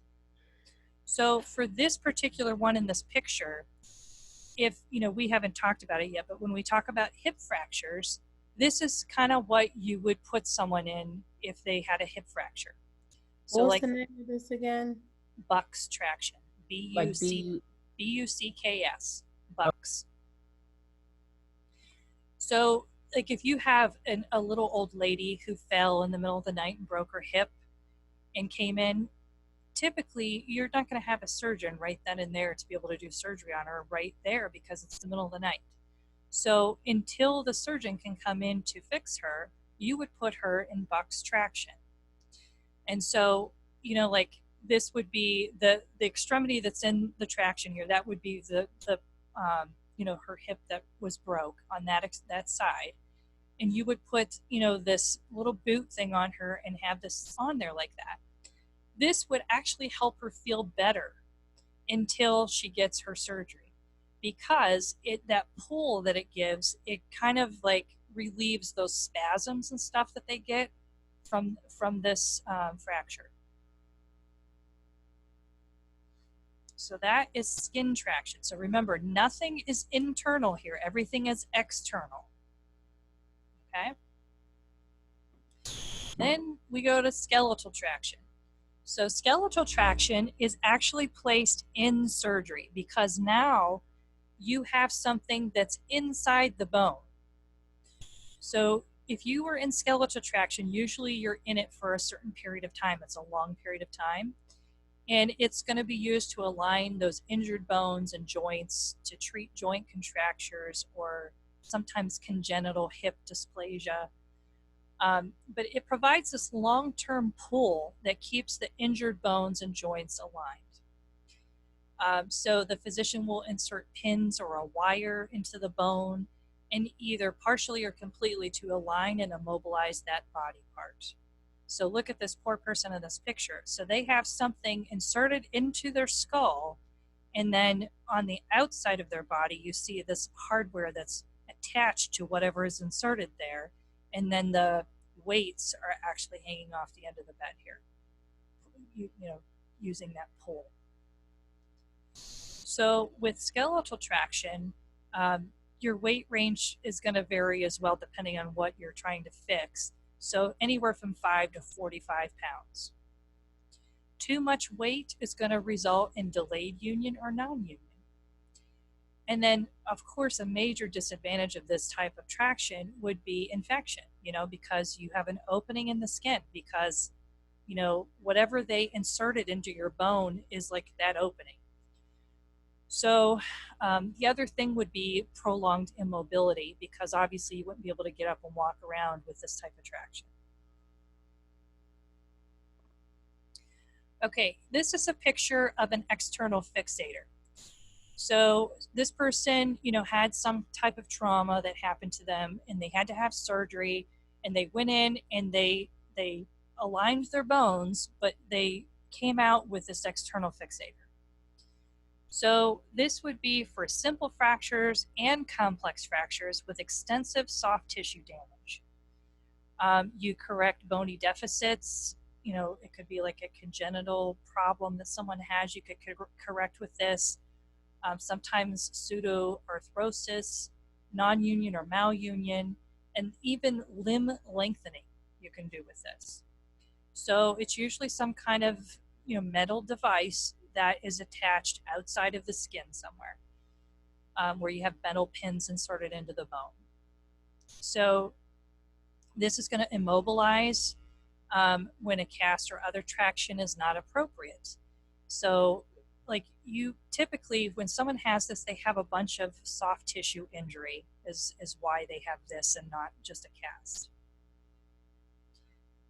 So anyway, like you see in this picture, you know, you have all of these spots where they have these pins put in there, and you would have to clean around those sites probably every 8 hours, usually using chlorhexidine or something along those lines. Now, the thing with pin care, it's going to be different facility to facility. Some facilities don't want you touching it and doing it at all, and they have their residents do it. And then other facilities say it is a nursing responsibility. So you have to be familiar with what your facility wants. But things that you're looking for at those pin sites, you know, signs and symptoms of infection. So increased redness.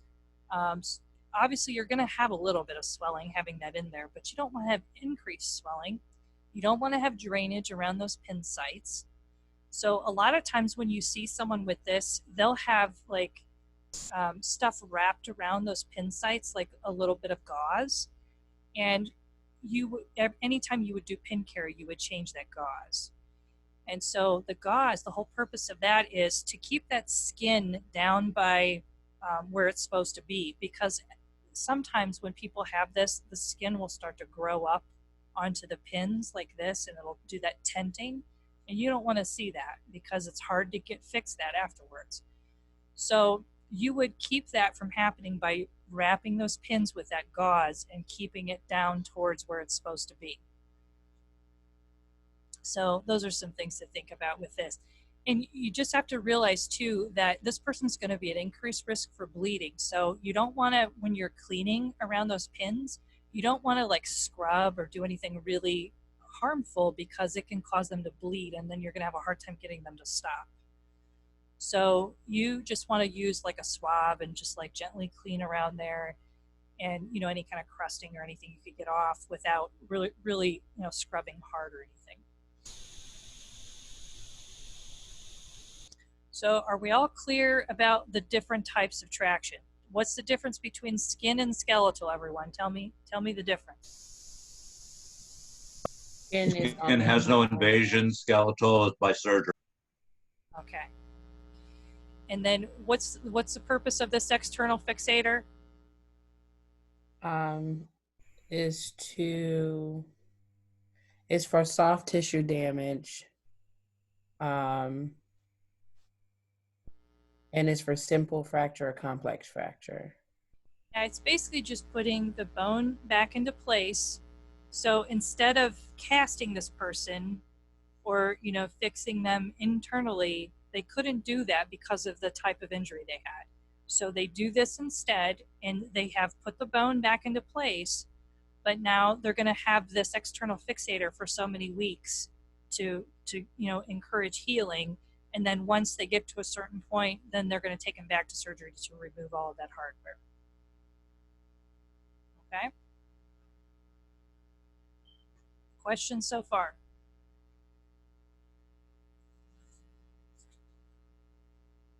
Okay. So now we get into a little bit about hip fracture. So this is kind of a common problem that you see with the older adults, right? So usually Caucasian men have the highest death rate from this. So it doesn't mean that men are the ones that fall the most. It's both men and women that fall a lot, but they just have the highest death rate for some reason.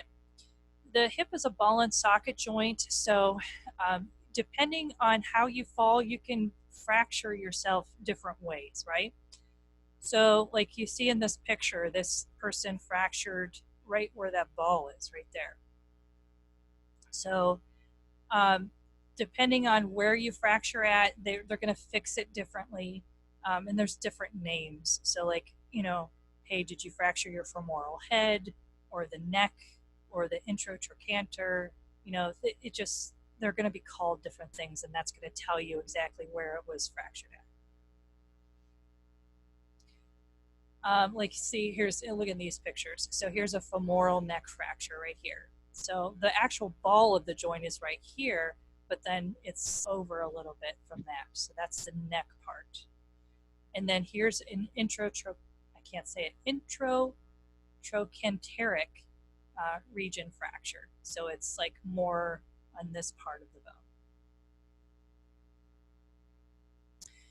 All right, so signs and symptoms. Typically when someone falls and they break their hip, they are gonna not be able to move immediately after the fall. So like they won't be able to move that leg. They're gonna get severe pain usually in that hip or groin area. They're not gonna be able to put weight on that leg. Typically they'll be really stiff and they'll have bruising and swelling. And then this is kind of key here. So you're gonna have a shorter leg on the side of the injured hip. So if you like looked at someone laying down, their one leg would be shorter than the other one. And then another thing would be a lot of times when people break a hip, they have this outward turning of their leg. So like their leg will look like it's rotated funny.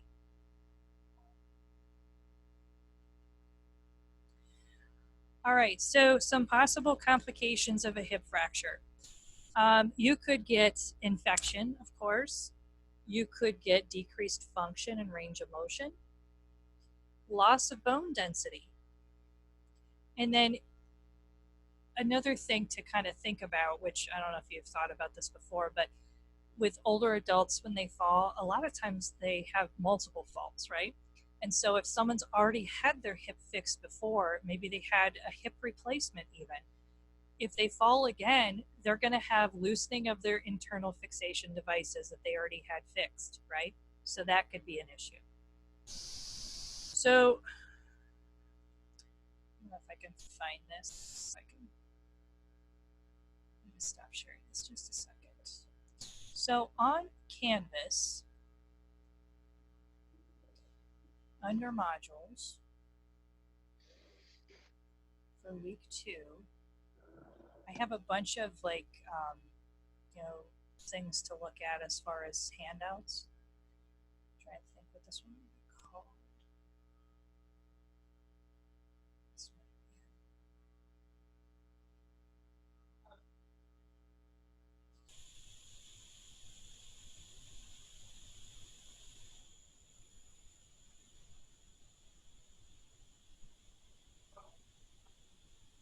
yeah, this is. All right, here, let me see if I can share this. I just want to call your attention to these because I think they're helpful.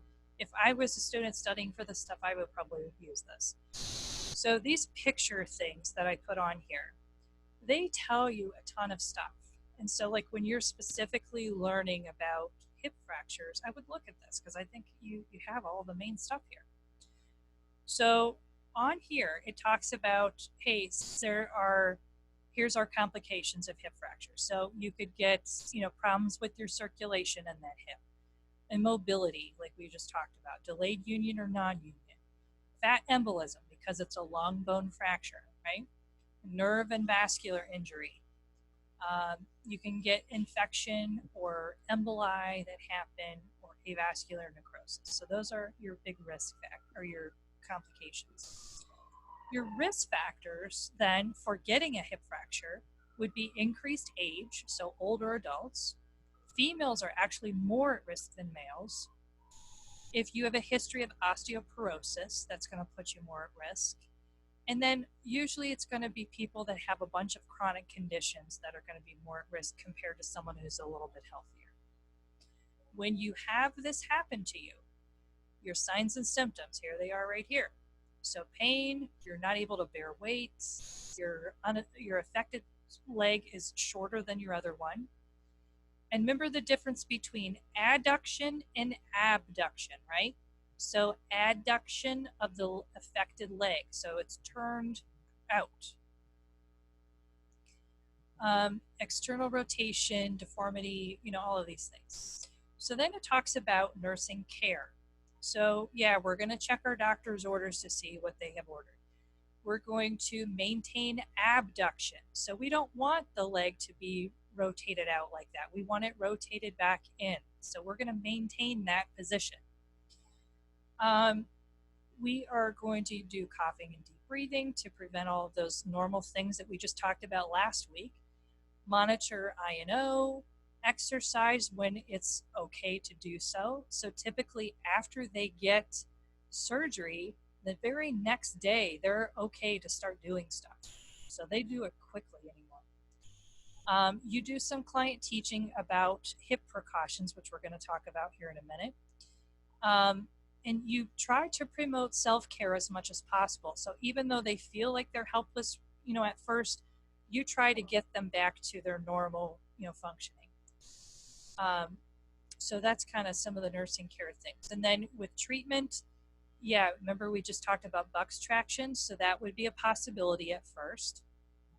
And then, again, it's going to kind of depend on where the fracture's at. Like see, it says depends on the client's condition and time since the fracture was sustained. Also, what type of fracture. So are they going to do an internal fixation where they do pins, screws, plates, or prosthetics? Or are they going to do something more like a block where they block their pain sensation from the waist down and then fix it? Or put them under general anesthesia? It just depends. All right, and then clinical management, of course, every patient's different depending on what their medical history is and stuff. So if they have cardiac issues and other things going on, you're going to watch all of that during this episode of their hip fracture. So post-op care, usually they need to prevent adduction and external rotation of the hip. So you definitely want to do that. And have you guys seen one of those abduction pillows before? Have you ever seen that? There's one in our notes. Yeah, so you'll see it here in the slide here in a few minutes, but basically it's something that you attach to them when they're in bed, and there's like a Velcro straps that you put around their legs, and it keeps their legs a little bit apart so that they can't cross their legs. Then it forces them to have their legs kind of up like this so that they don't rotate out or in or anything. They just stay in a certain position. So anyway, this is kind of a good thing. I would take a look at this if you can. I think it might help you. I have quite a few of these in here, so just look through them if you can. If you like it, you print it out and use it,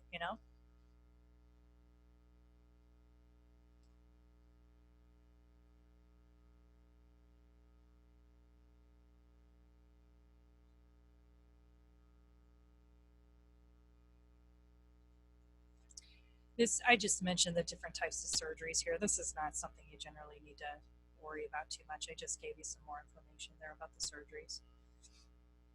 Okay, so this is something that is important, the hip precautions. So again, that positioning of the leg, you want it in abduction because this is going to prevent dislocation of the prosthesis, especially if they do a hip replacement, because you don't want to dislocate that after you just fix it. This person is not allowed to flex their hip more than 90 degrees. So that means if they are sitting in a chair and they want to like bend down to put socks on, that's too much. That's more than 90 degrees, right? So they can't do that. They are not allowed to cross their legs because that could cause problems with that hip as well. So usually the hip precautions are for 4 months post-op. We want to avoid internal rotation. So you don't want this person's leg to go in like this. That's going to be a problem. And then you, here's that picture. This is that abduction pillow right here that I was talking about. So generally this is like a foam thing, and then these have Velcro straps that you put around their legs. So the affected leg should not cross the center of the body. You shouldn't bend more than 90 degrees, and the affected leg should not turn inward. So those are part of your hip precautions. Then at the end of this, it starts getting into a little bit about knee replacement surgery. So with that, typically if someone needs a knee replacement, they are going to usually have increased pain. They're going to have decreased movement there because of it. And then sometimes, you know, they've tried other things and it just isn't working. So like a lot of times they'll do physical therapy for a while, or they'll do corticosteroid injections or something for a while to see if that will help, and it just doesn't. So then they go and do surgery. So this is also called an arthroplasty. So when they do this surgery, they basically replace that whole joint. And so the joint can be made of metal or plastic. And this artificial joint is attached to the thigh bone and shin and kneecap with a special material such as acrylic cement. So typical causes that you would need a knee replacement would be osteoarthritis, rheumatoid arthritis, deformities, like maybe you have bowed legs, or sometimes a knee injury like a torn ligament or something like that. And then here's the different types of knee surgery here I put here that you guys can look through. So really the care after surgery is going to be very similar to what you would do for the hip replacement person. So of course we're going to monitor for all of those, you know, signs and symptoms of, you know, different complications, right? So some of the things we need to really think about here though is we want to have a compression bandage over this knee. So usually after the surgery, they'll do that. They'll put this compression bandage on, and you need to ice it and elevate it.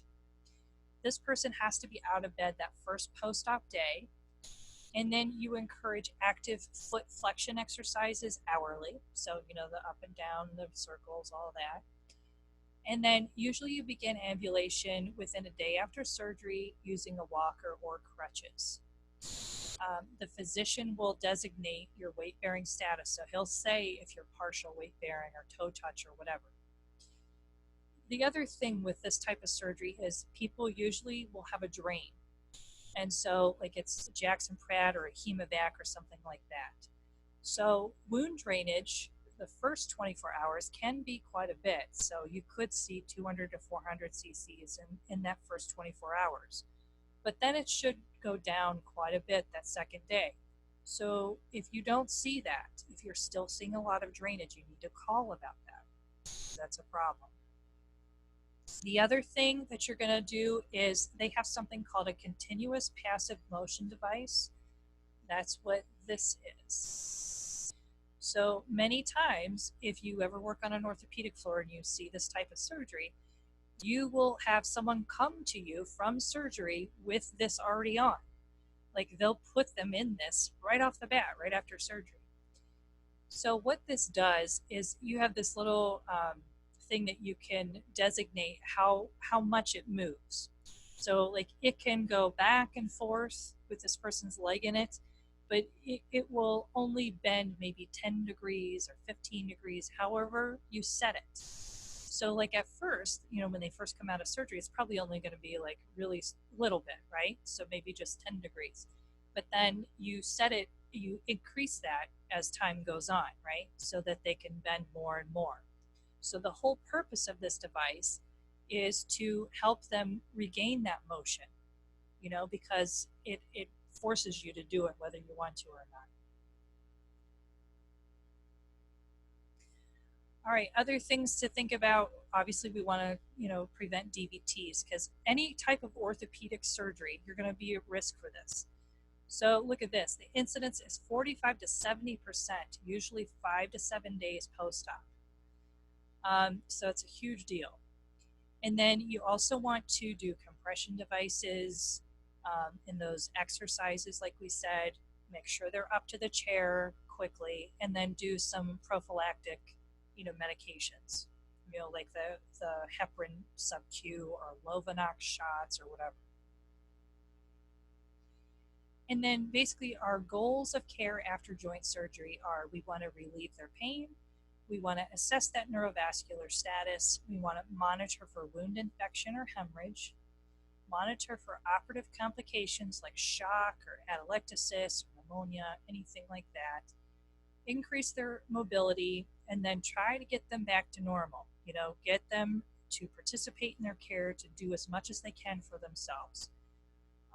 A lot of times people that get joint replacements will have to go to rehab for a while after surgery until they get to that point where they can take care of themselves more. So that's always an option if that's the case. And then some people will do both knees at the same time even, which is nuts, but if that's the case, they're really going to need a lot of help. So they probably will end up going to rehab afterwards. So the big things then to remember about what we just talked about today. So things I want you to really focus on. So with fractures, you need to know the difference between those different kinds, right? You need to know all about those complications that all of your groups talked about. You need to focus on those. You need to know about cast care, like basics about what to do with that, do's and don'ts. You need to know about traction. So what is it? What's the difference between skin and skeletal? And then do's and don'ts with that as well. And then, with hip surgery, you need to know those hip precautions. That's huge. And just how to take care of that. How to take care of that person so they don't dislocate their hip or anything. So if you do dislocate your hip, like say you get a hip replacement and you dislocate, it's going to present the same way as a hip fracture would. So you'll have a shorter extremity, the whole everything will be the same. Okay, so remember that as well. All right, so questions about anything we talked about today? Okay, so Thursday, the plan then, will come on here. We'll talk about the rest of our stuff. I think there's 3 things for me to go through. The one PowerPoint's super short, so it'll only take a couple minutes to go through, and the other 2 are a little bit longer, but no big deal. We'll get through it. So we'll get through those things, and then if you are someone who needs to take the math test again, it won't be till next week. We're not going to do it this week, okay?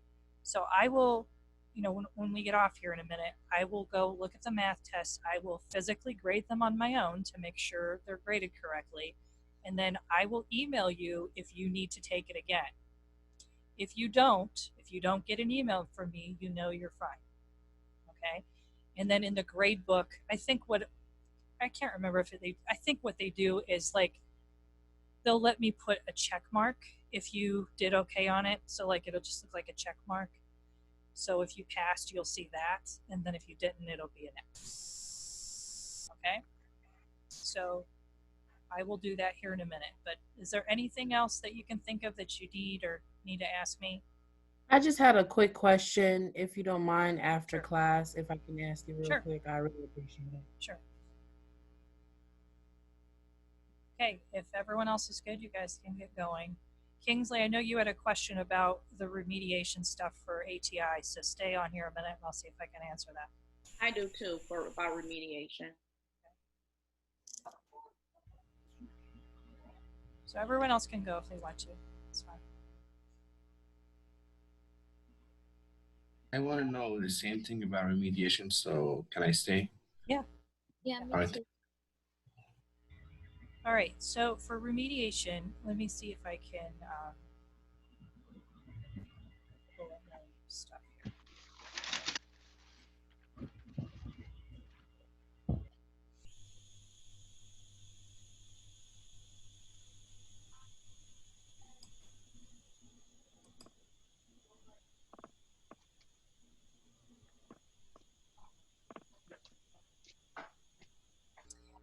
Okay, so here's that example again. So again, you take your test, you get this printout, it looks similar to this, right?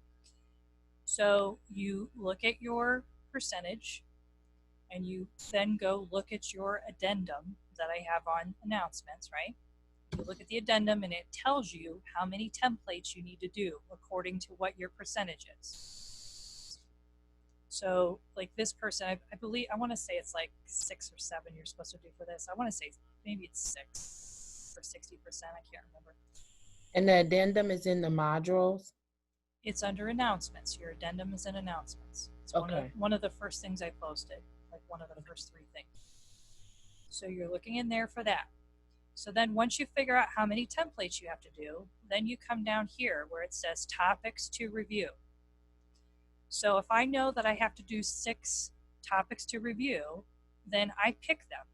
It doesn't mean that they all have to be under different topics. Like I don't have to do all of them under management of care and say, you know, I can do whatever I want. So like say I want to do delegation and supervision, delegating tasks to an assistive personnel. Okay, if that's what I decided to do, then it tells me I need to do a basic concept learning template for that. So because we are doing this on fundamentals stuff, you would go into your fundamentals ATI book and look for the information about delegation and supervision, right? So if you're not sure where to look for that at, you know, when you go inside your fundamentals book in the beginning and it talks about what's in each chapter, you can kind of figure it out that way, or you can just flip through. You can find it. Now, sometimes when you do these, it'll actually give you a page number and everything. Now, occasionally, I have heard from students in the past that sometimes the page numbers take you somewhere that isn't correct. Sometimes, you know, when you go to your ATI book for that topic, it doesn't tell you enough. So what I'm telling people is you use your ATI book first, and if it doesn't tell you enough, you need to write more down than what it tells you, then go to your big book and look at that for information. Okay, So thanks. I'd rather you use books than, I don't want like websites or anything like that. So books, okay? Excuse me. Yes. Can I ask a question? Yes. Yes. This is the fundamental ATI right here. Correct. So let's get going. I can see care and management of care here. Let me go to the interprofessional team. That is page 7. That's one I'll be short. Okay, if I come to this interprofessional team, I will do maybe any content under it, like spiritual support or registered dietitian or laboratory technician, because they are under it. Do you have it pulled up on your screen, what you're talking about? No, I have the ATI book here for fundamental. No, what I'm asking you is, if you have your stuff pulled up on your screen, I can have you share it with me so I know what the heck you're talking about. It might make it easier for me to answer your question. Okay, I got to. Let's see. Can I say one more thing before we go? Yeah. We don't have. Do we have to reference anything on that template? No. Where we got it from? No. Okay, thank you. Bye. While he's pulling it up, is it okay if we write it out, or do we have to type it? I'd kind of prefer if it was written, but I'm not going to mark off if people type it. That's okay. Okay. It's better if you write it because you get more out of it that way. Okay. What I see people do when they type it is they copy and paste it from places, and then they don't remember it because they're not really doing it, you know? Okay. I think it's easy. Also, for the, like, so once we pick the topic, so we're doing the templates that's right next to it. Yeah, whatever it tells you that template is for that topic to review, that's the one you need to do. Mm-hmm. Yes. Okay, so if it's like the nursing skill twice next to it, I mean, is we allowed to do it twice? Like if it's nursing skill, like that's the template that we use. So specifically on yours, what did it say? No, I'm talking about like on the example that you just had pulled up. Can you put it back on there?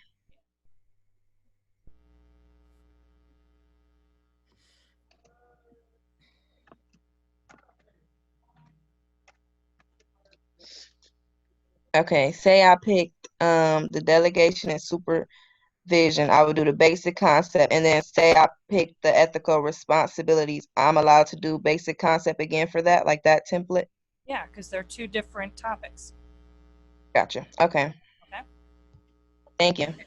Sure. Where are we getting the full report? Is it I went to my results because I'm trying to pull it to actually see exactly how many templates I'm gonna be able to do. And I'm under my results. And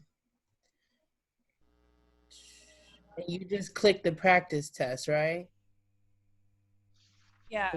Like if you already did it, I would click that, but mine didn't look like the one you pulled up. So it needs to look like this. So when you're finished taking the test, this is I what already you would did. this is what you would print out. This is what you should get right away.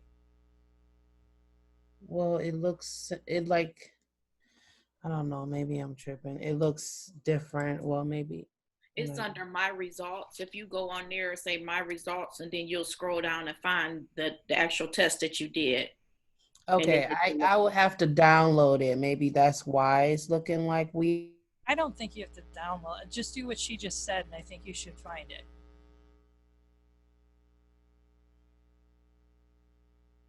And you guys realize too that if you have issues with ATI, if you're not understanding how to get a certain like report or something, they have a chat thing on there. You can chat with them and ask them. Say, hey, I'm trying to do this. My instructor wants me to have this. I don't know how to do it. How can I find it? They'll tell you. Okay. Okay. All right. My other question was different from what they were just asking, so I was just waiting. If you have another question, you can ask. That's fine. It really had to do with our math. We have math again in our next class, but he never sent us the actual answer sheet for it. And there's some questions, the way it's formed is kind of giving me a hard time. Like I know how to do it, but for some reason I'm second guessing myself.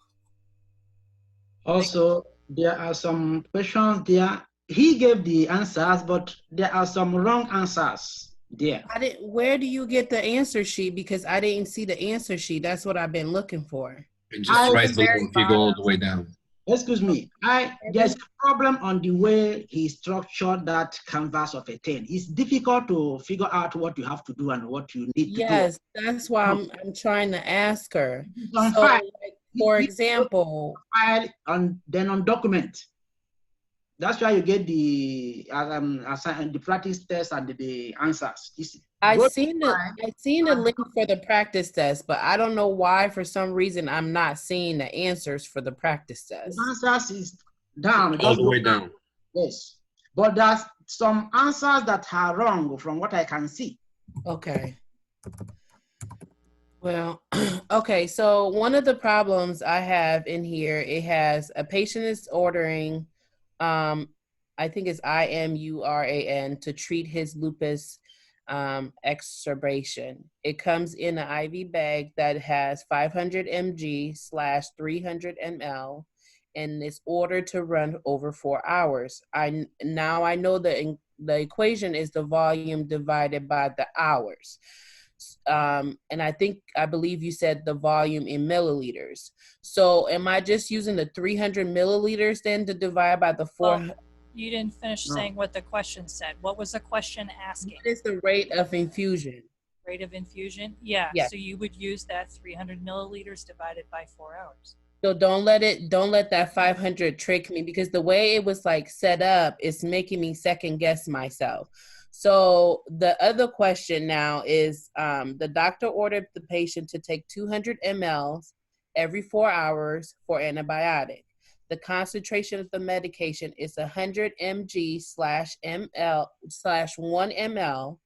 How many ml would Joseph be taking each dose? So you would just do the 20 divided by the 4, correct? Oh, did you say 200? What question? It was 100 mg / 1 ml. And the patient, the doctor ordered 20 mLs every 4 hours. Oh, he ordered 20. Well, you just focus. It's like a word problem more than it's a math problem. It says that the doctor ordered 20 ml every 4 hours, that's the dose. Then the question is, how many ml will Joseph be taking each dose? So it's 20. It's I a, thought it it's was a 20 divided by the 4. You don't have to divide nothing here because he's taking 20 ml each 4 hours, which means like saying each dose. So he's taking 20 ml for the dose, and the question is how many ml. Oh, so it just be It's the a word 20 problem. divided by the 1.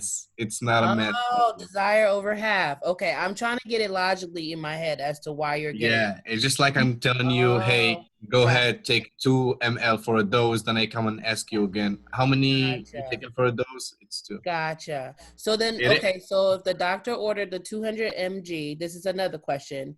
Available is 100 mg / 200 2 mLs. How many ml will be given each dose? And it would just be the Well, basically, 200 he's over the 100. asking.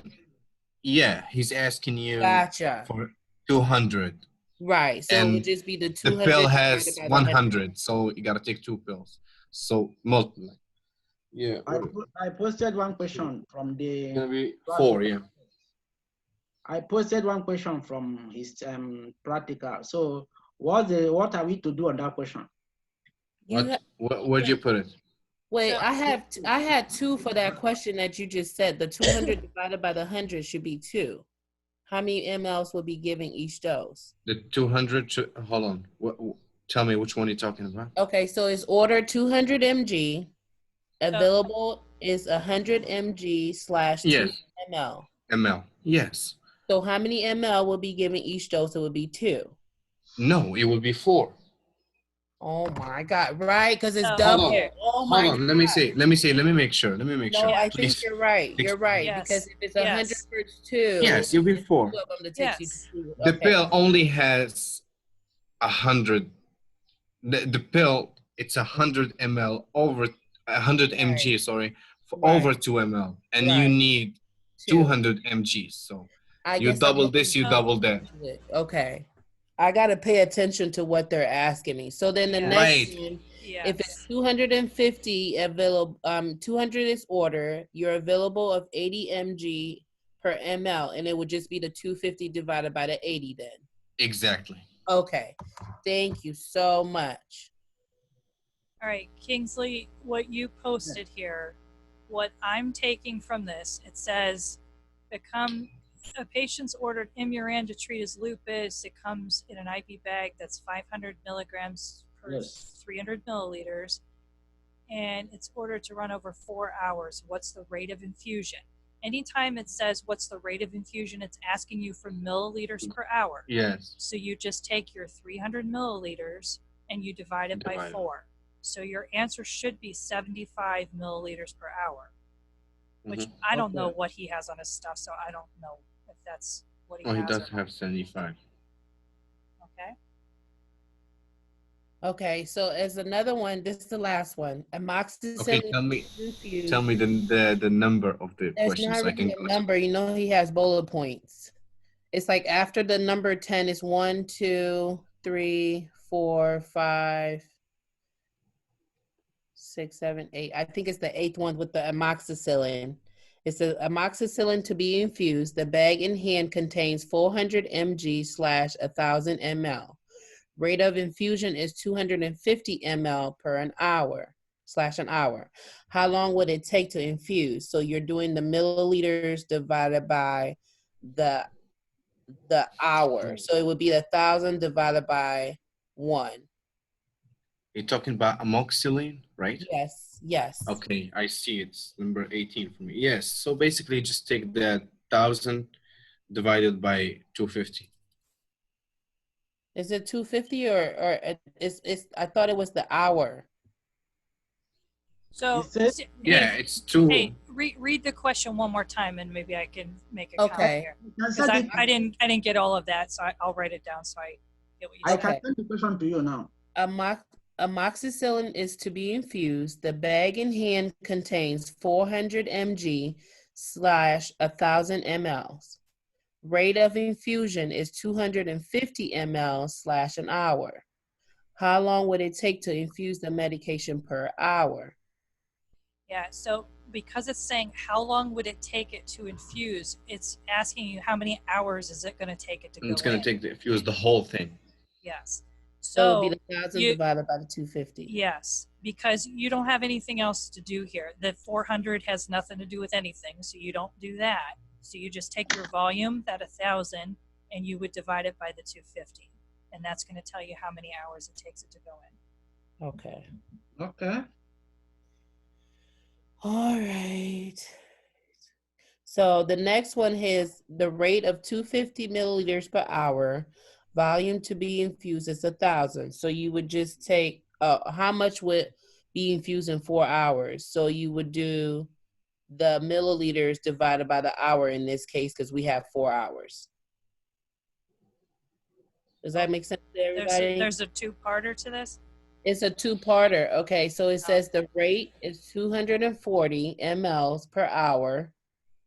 The volume to infuse is 1,000 ml. How much will be infused in 4 hours? Just forget about the volume. Just take the rate, multiply it by the hours. By 4, yeah. Oh my God, I'm getting so confused. Okay. Why are we just not worrying about the volume if we're trying to find? Yeah, I think it's a tricky question. Well, basically, he's telling you that they're trying to infuse all of that 1,000 ml. And the rate, it's 240. 240. Then how many So will how be- much of that 1,000 you will be it will be infused in 4 hours? And it's telling you that it goes 240 an hour. You have 4 hours. That's 240 by 4 hours.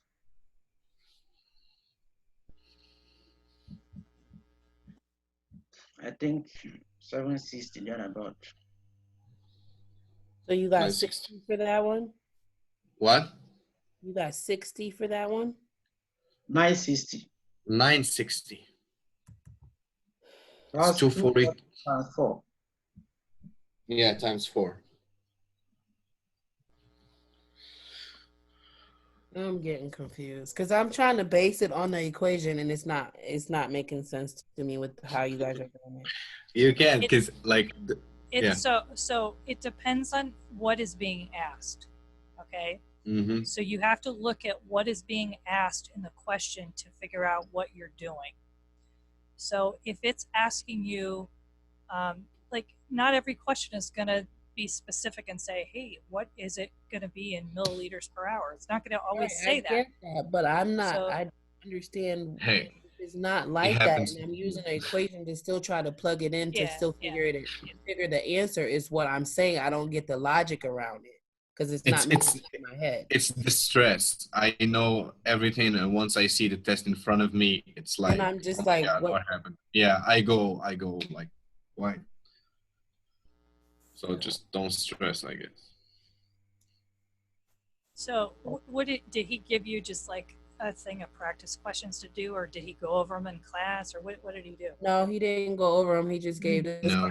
questions. Send us this in a mail. Listen.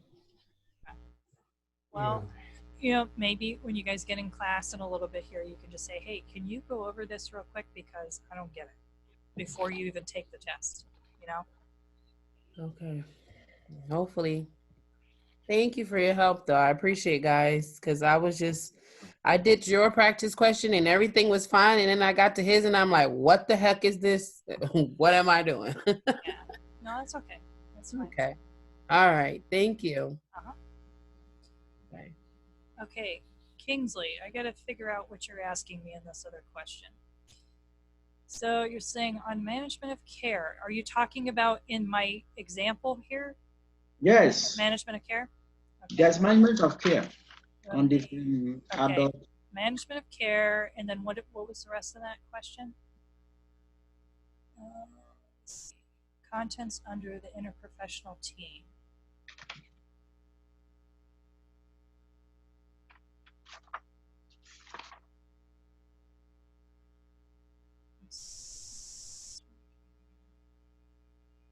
Where are you seeing interprofessional team? I'm not. It's on this phone's API book.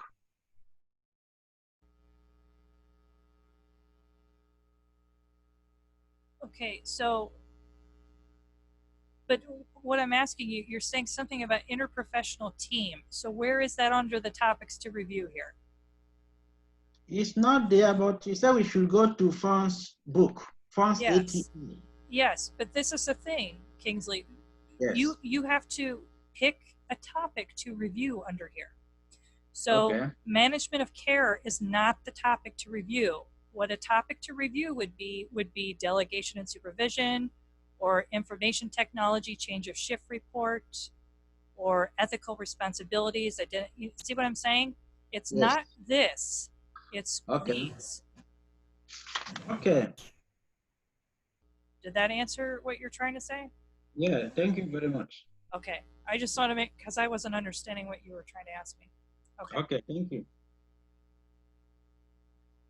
Anyone else on here have a question that they need to ask me?